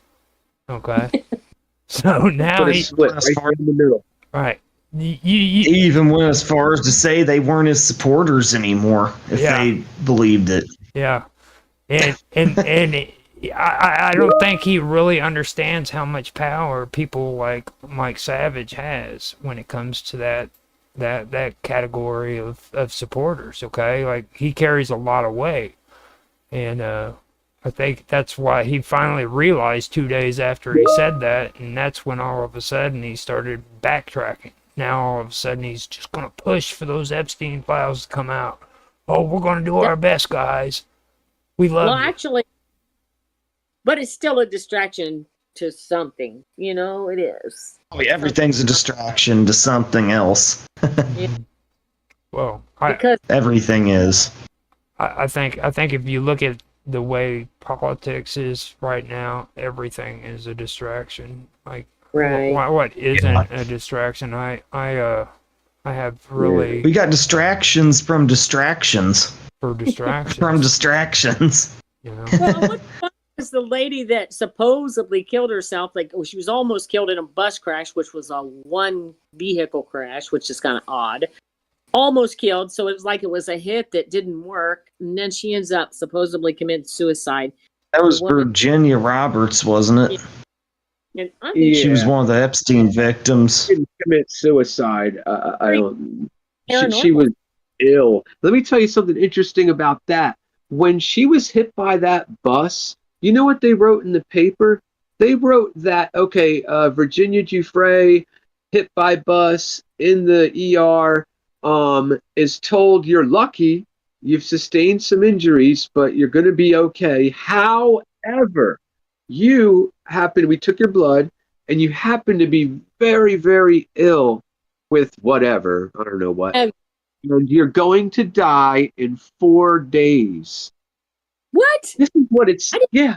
I reported on this when I heard about that on my show, the D program on DLive. Okay. Yeah, they said you're going to die in 4. She didn't die in 4 days. But it was just so weird. So you're telling me that, wow, I just wouldn't have known if I was going to die in 4 days had I not been hit by this bus today. And then she dies about 30 days later. But it was suicide, right? It's supposed to be suicide. Well, supposedly. Supposed to be. Oh, was it? I don't believe she was supposed to be suicide. Was it? Wasn't she ill? No, Well- she was. They said she Did committed somebody suicide. Google it? Yeah, they said that she had severe mental illnesses, and like she would, Said- Did they say she took her own life? Was But that the narrative? they said she stepped in front of a bus. But Well, yeah, no, that was a whole different thing. That was 3 or 4 weeks before she died. No, I don't believe she killed herself. I believe they said she was really ill and she died, just not in the 4 days that they said she would die from this wow. illness. Yeah. Herself. She was supposed to take care of Google Virginia Giuffre, just throw some words in there, 4 days to die, and see what comes up. I bet you that article comes up. I was Trip. pretty sure they said it was Yeah, I'll suicide in there. have to look that up. I It can was. do it Yeah, for I you. wish somebody would Google it right now because I I'm can- so bad with the tech. I'll lose this screen, and I'm sharing our thing on DLive right there. But I yeah, can it'd get be it. nice if somebody would quickly Google it so we could crowdsource the truth real quick. Yeah, I'm pretty sure. I'd be Okay. very, very surprised if it came up that she was committed suicide because I don't even think that's the official narrative. But I could Here it be is. wrong. Here's what it says. Her family announced her death in April 2025, stating that she died by suicide in Western Australia, where she'd been living. She was remembered by her family as a fierce warrior against sexual abuse, whose death was due to the heavy toll of abuse she endured. Yeah, that's what I thought I read. All right, Yeah. very good. All right, so it's saying she committed suicide there. Well, Wow. And stuff is saying it's not true, and certain members of the family, but that's what it was determined. Right. And The official narrative. Of course That's it what was- we're trying to find out. Just like those FBI. Yeah, we've always They're sticking to it. That way we know where we can, our research. we've always got an official. They've always got an official narrative. Yeah, You know. but he says that her family released a statement confirming her death by suicide, stating that the burden of the abuse she suffered just became unbearable. And but then there was some other people in her family. I know I read that they didn't buy it. They didn't buy it at Wow. all. Yeah.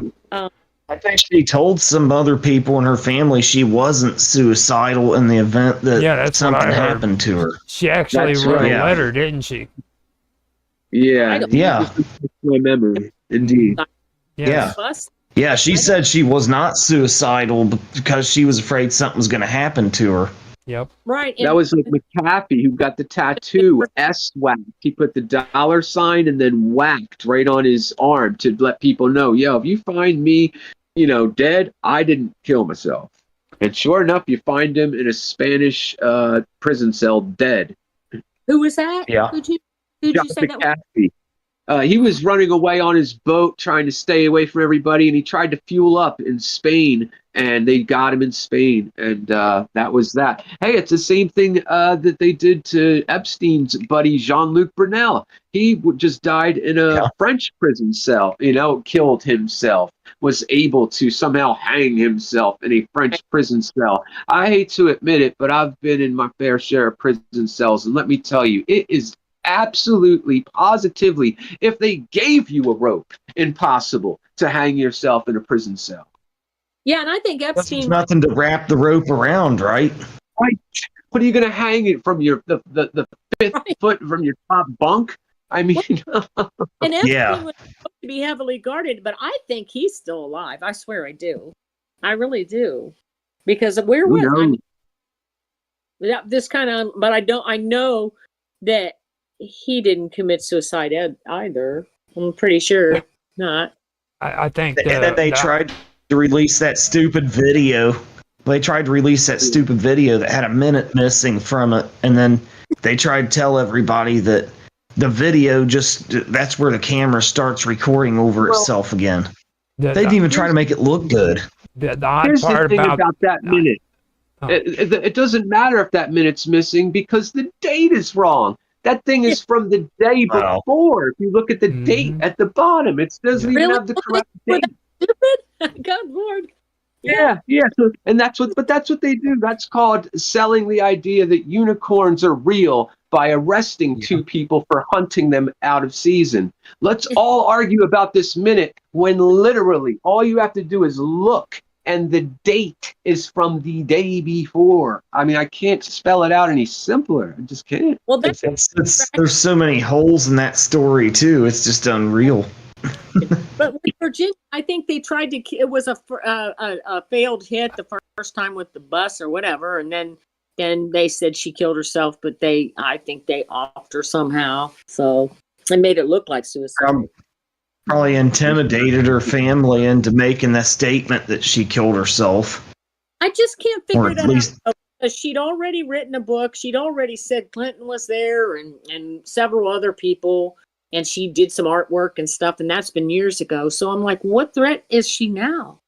Well, they got Ghislaine Maxwell on standby to go out for work release, if you've heard about that. Not only the fact that they moved her from a really rough prison in Florida to a super cush club fed type place where she can take yoga.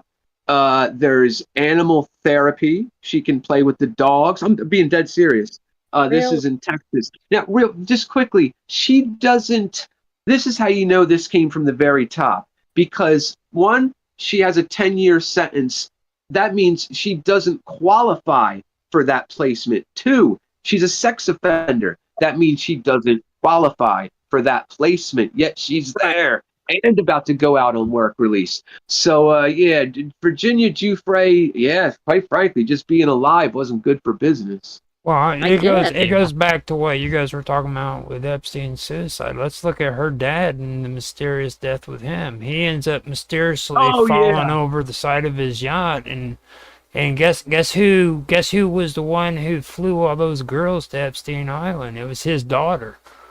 You know, and like if you do research on Epstein, you'll find out that he was really into this scientific research that goes on into universities and stuff, and it had a lot to do with trying to make people submissive, and he was real heavily involved in all that stuff. As a matter of fact, this guy was a professor at ASU, and when you guys were talking about that girl committing suicide supposedly, all of this is related to Australia, right? Well, he went down to Australia and he ended up losing his entire career because he groped a woman's boobs, man, while he was freaking down there. And he got up on the stage and he's like, man, I'm a better man because I met Epstein. I'm a better man. You know what I mean? Just sitting there preaching it. And then guess what happens? Nothing happens to him. He gets off scot-free. You know, Epstein commits suicide in his jail cell, and he gropes a woman 5 years later and loses everything he ever had. You know what I mean? So that's money. Yeah, money talk. It's like Hollywood. That stuff's scarier than the paranormal with the real people like that. But you know, I mean, everybody. They don't want to hear that. They don't want to hear the fact that a lot of this crazy research has been going on. Maxwell, her dad was actually real deep into MI6 and the CIA and the Mossad. He was one of the most famous Mossad agents they had. Yeah. Really? Yes. It was a huge. Yeah. They gave him a funeral like they would have given John Gotti. Even though they probably most likely killed their own man, they still loved him. Yeah. I believe he owned the National Enquirer too. I'm not quite sure, but I think wasn't it the National Enquirer he owned? I'm not sure. I'm not sure. He was a big news media magnate back when he was there, but he ended up getting in trouble because he was he was stealing money from his investors to keep his businesses afloat and everything. He got busted for it. Yeah, a little bit of Ponzi scheming going on. So he was a mover and I've heard shaker. about that. Well, So I mean, but the government was getting that license to fly choppers, that way they could go from Little St. James to Big St. James or St. Thomas Island, so that's where they actually landed the main island. So for me, the distraction is actually the opposite. You know what I mean? There's a lot involved with Epstein. It's just they don't want to look at it, because if they do that, a lot of people are going to get busted. You're darn right, from both sides too, Yeah. Democrat and Republican. Oh. They both don't want. Yeah. So Oh no, they're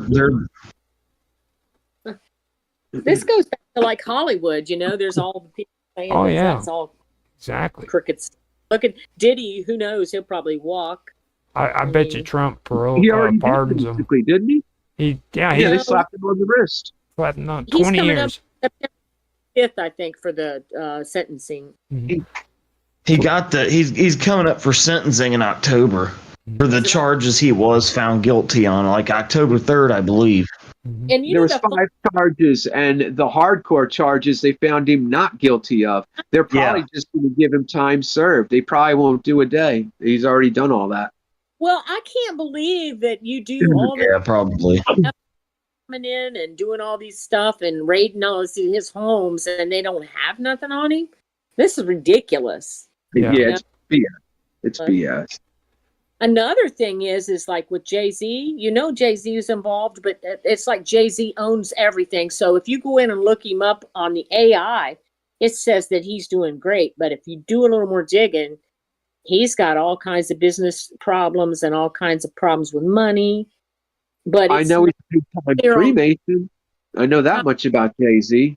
He's very much into Freemasonry, Jay-Z.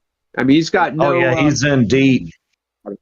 Yeah, he's like proud of it. He's like 33rd degree. Probably. Or damn near. well, how's he 32nd or 33rd, I would guess. Yeah. how's he being so Teflon? He was at these parties. He was with him. They were friends, and he acts like all of a sudden they're not friends. Come on, we all know better. Well, look at when you mention Hollywood, though. Remember when we had that conversation about Ellen DeGeneres? Remember her ex ended up going crazy, driving down the road and slamming into everything left and right. She ended up dying from it. Wait a minute. Was that Michael Hastings? No, that was that blonde-headed chick. She was a lesbian, remember? Oh, I was going to say, because I'm Ellen thinking maybe this DeGeneres. is when she was with guys or something. All right, No. never mind. The guy that was on her show, he died too. He was real sweet guy. Twitch. Well, not Twitch. Twitch did too. That's weird. There's Twitch died, but then there was Leslie. I forget his name. He was a little guy that played the elf on her show. He died in a one-car accident, just like her. God. Yeah, I can't do that either. That's sad. Whenever you start talking about dead elves,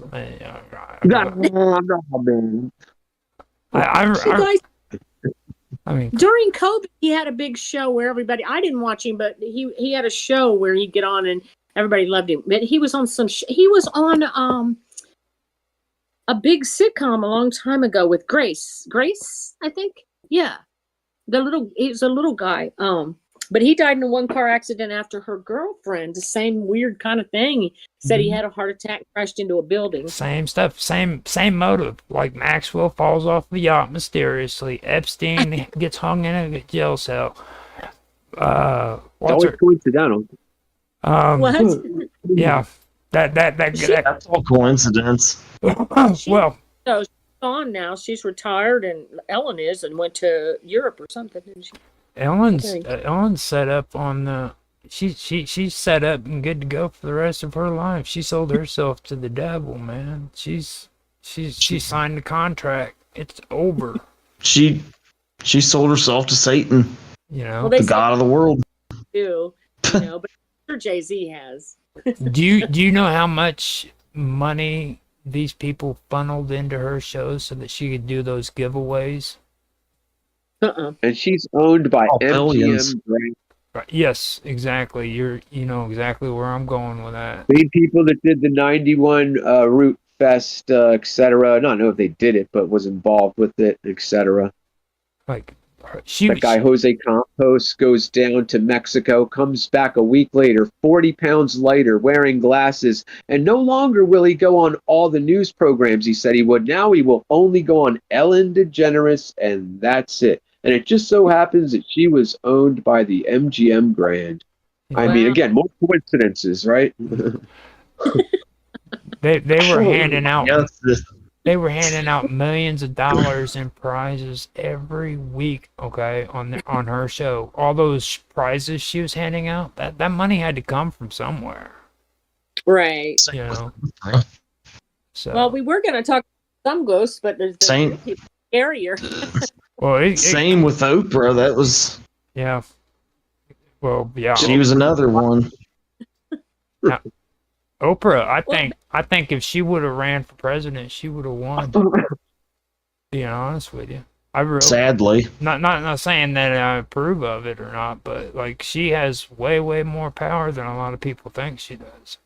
That's my does. theory. She has too much power. She wouldn't do good as a president with having 20 handlers, 10 of which she never even met before. I don't think she would anyway. Yeah. no. She might have don't gotten know. up there on the podium and said some stuff that she wasn't supposed to say. Cause You're doggone right. Plus, remember all the exposure work she did in the 80s that's kind of sort of got her famous. All the satanic panic and all that stuff. Dr. Michael Aquino and Richard Ramirez and, all that stuff. Mhm. There's one thing I agree with Oprah on, though, is that Michael Jackson was a pedophile, and I do too. So, Yeah. I mean, To this day, I just don't know. yeah, I mean, Honestly, I just 50-50. think that's my personal opinion. A lot of people don't. Maybe even I- 60-40, he didn't do it. But that's just me. I don't know. But I mean, so she's supposed to be a survivor of that kind of abuse, and there's a couple guys that came forward after he passed away, and she had them on her show, and she believes it. So I mean, I do think that's true, but anyway, back to scary stuff. We were talking about with 9/11. Do you know how many people just 1 minute or something or being late to work saved their lives though? Because my boyfriend was telling me about a man that he knew because he grew up in Harlem.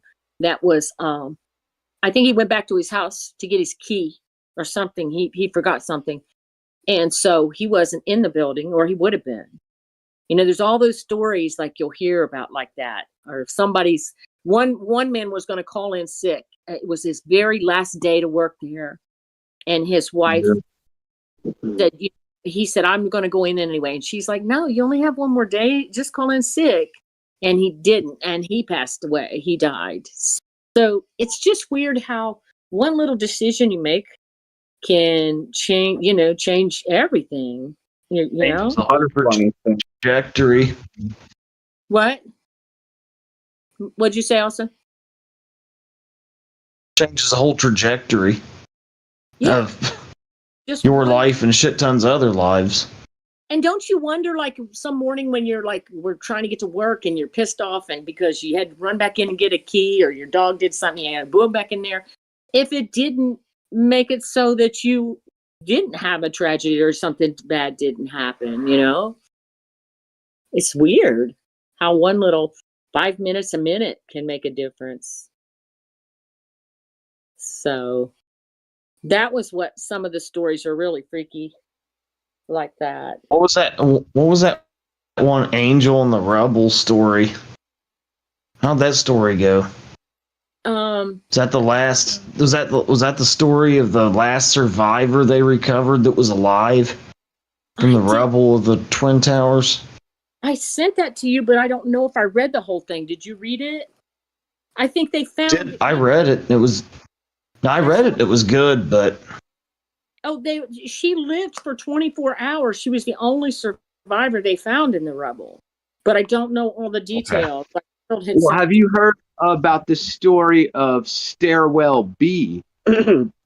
There was 13 people, I'm pretty sure it was 13 people who were huddled under what ended up being part of quote unquote Stairwell B. And I don't know if this was in the North or the South Tower, but they were under there. They, a couple of them were badly injured, a couple of them not so much. The ones that weren't so injured made as much noise as they possibly could. And wouldn't you know, the light started showing through. And it was people, digging, looking for, and they said, we're here. So they got the hole large enough to where they could pull the ones that weren't that injured out. Then the ones that had broken bones and such, they got them out afterwards. But they wrote a whole book about it, I'm pretty sure. It's called Stairwell B. I think it was on History Channel. It was on History Channel. Yeah, I remember hearing about that. And the stairwell Yeah. saved them from being crushed. Yeah. So they were just like in a pocket. Area. They Yeah, shoot- like- Yeah. Yep. Yeah. I was looking at the one that I sent Austin about the angel. She was the only woman they found in the rubble alive. She'd been there 24 hours, and they said, she had to have an angel or something with her because there's no way she should have lived in, where she was at. But yeah, there's a lot of stories there. And there's also, they say they keep seeing a woman that's like a nurse or something at the site. It's a ghost. But she seems to be like an old nurse, is what somebody was saying. They thought she was like, because when they were doing like, fresh kill and doing and cleaning up stuff, they had like volunteers bringing them sandwiches and things like that. So this one guy said, I thought she was like one of the ladies that was doing that. But he said, then I realized she was just like dressed in an old nurse outfit, and he said she disappeared. So that what you mentioned in Fresh Kills again, that just reminded me of another thing they did. They took a bunch of the steel from the Twin Towers and stuff, and I think the Navy built a destroyer or something from it. Remember that? There was like a destroyer. There was a ship that they built from the steel they took from some of that rubble, and it was, I think the ship was reported to have been haunted by some of the ghosts of the 9/11 victims. Wow. Why would you do something like that? It's People weren't thinking really all that straight during that time period, though. You got to remember No. that. Like they weren't.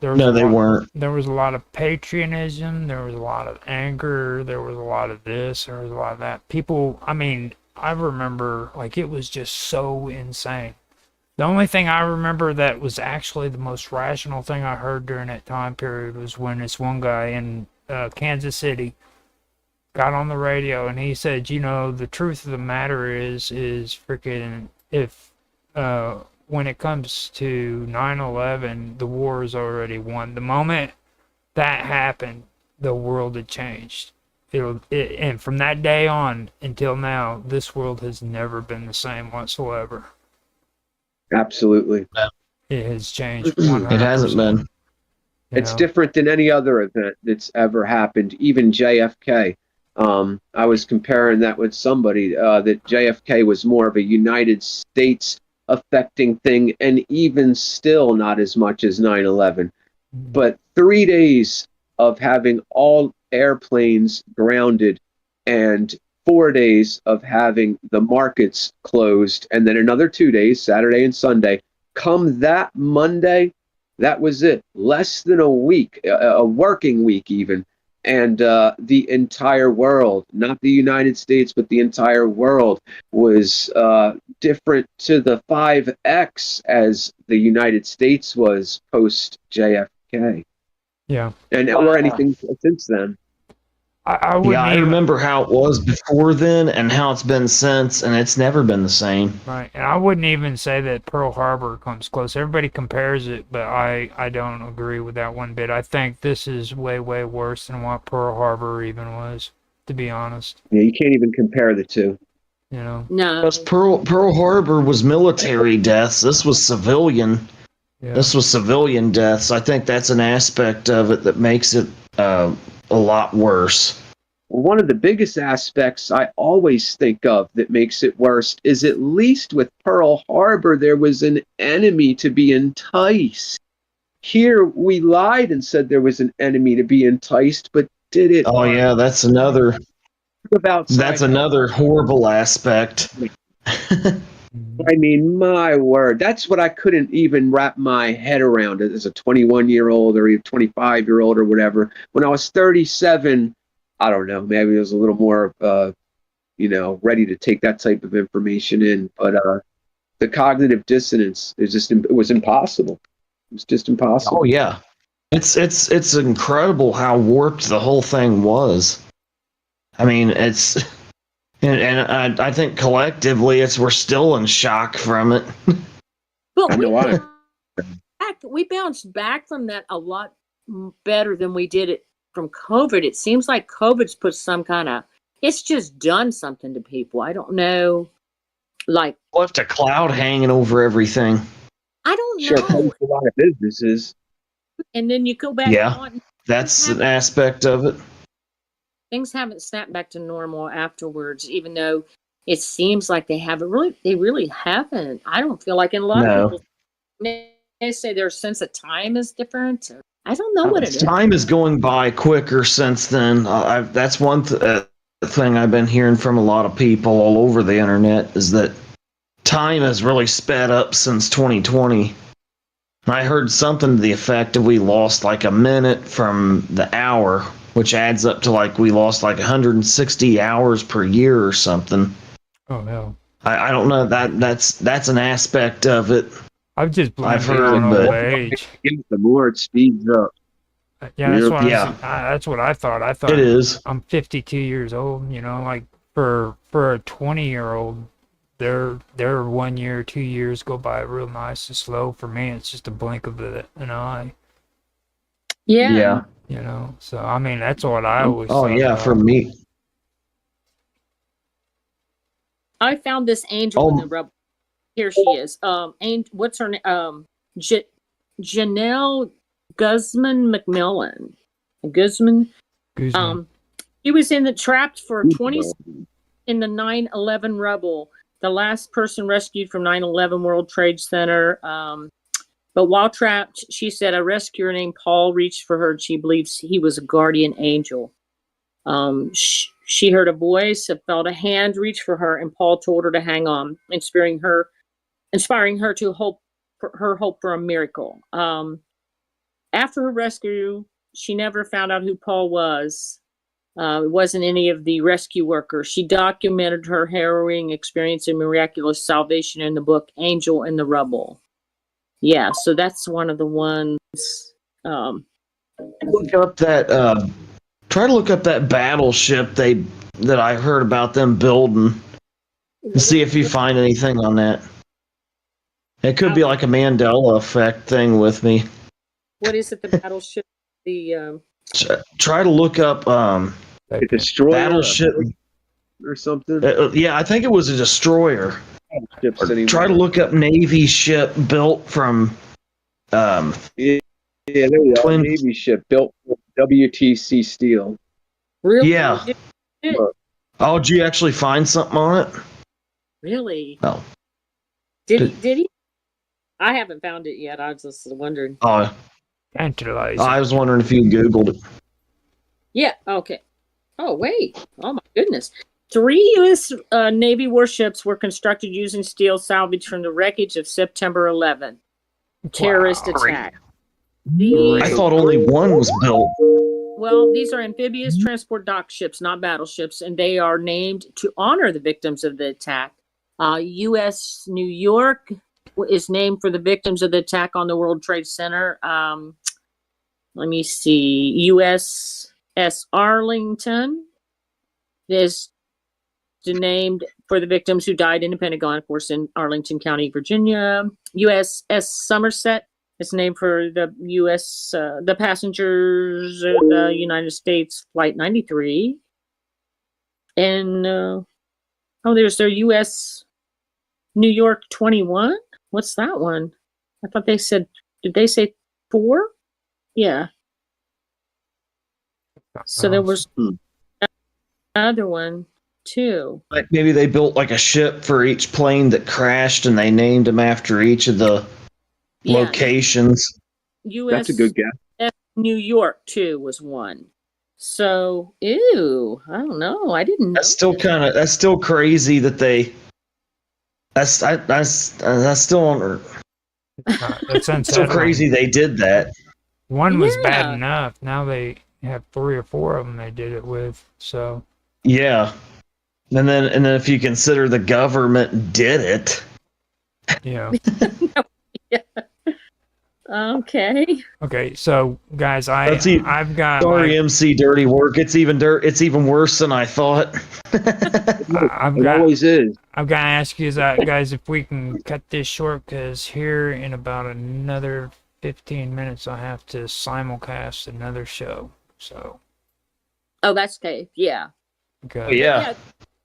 I think we covered everything. Yeah. Right. This has actually some.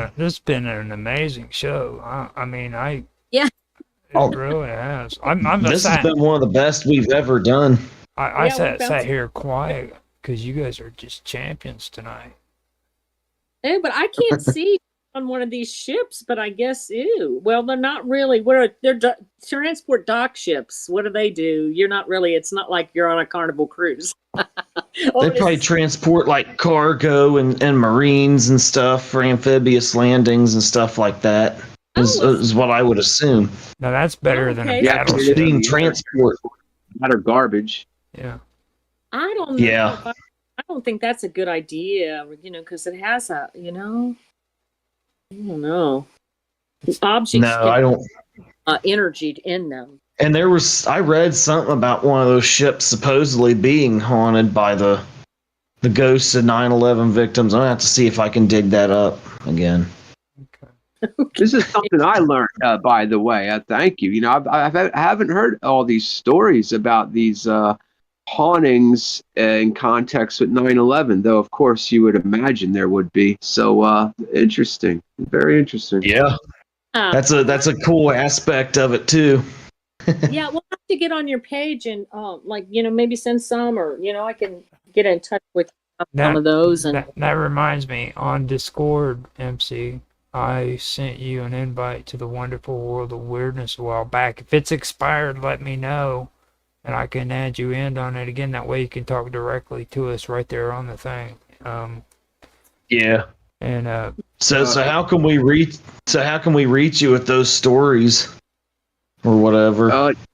You can reach me at Telegram, Discord. I do a show called The D Program Friday, Saturday, and Sunday mornings on DLive exclusively, though we'll be simulcasting to Rumble and other places soon.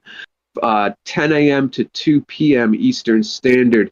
You can find me at MC_DirtyWork at Instagram, Twitter, Jason Quigley, other people know me as, Facebook or whatever. But those are the best places to find me, pretty much. Roger always really trying to get a hold of me. Yeah, I love hanging out Roger, with send MC. us a link to his Discord. We can reach him on there. That's and I can look up Instagram too, probably. Yeah. That's Okay. why. Okay. On Instagram, MCDirtyWork. Yeah, Jason Quigley. Okay. I don't check the Discord. I think get better with it. I got to check it more and also just kind of learn it better. I do better with the Telegram, but I'm learning Discord. With Discord, just remember this: don't overcomplicate it. Just push buttons. That's it, and you'll get better at it if you just push buttons. Yeah. Don't try to overthink it. I just MC Dirty Work. You'll have to come on to our show again here in the future. Yeah, definitely. And I'll have to start having you guys on the D program, and that goes for the folks on Vixen's Vault and whoever. Yeah. When's the D program on again? Mornings, Friday, Saturday, and Sunday from 10 a.m. to 2 p.m. Eastern. And we usually go later than 2 p.m. but always from 10 a.m. to 2 p.m. Friday, Saturday, and Sunday mornings EST. Okay. Okay, I'll try. That's my time, so I'll try to get onto one of those as soon as I can. Cool. Yeah, Yep, this has it's, been great. MC_DirtyWork at DLive. I got you on Okay. Instagram. I can share that with Austin, at least the Instagram. Yeah, I already got you on there. I followed you, so. Okay. All righty. All right. I guess we'll wrap it up tonight. This has been great. Thank you for all the information you've given us, because we didn't, I mean, it's really been enlightening to learn about some of this stuff. So Both learned a lot from each other. thank you. Thank you so much.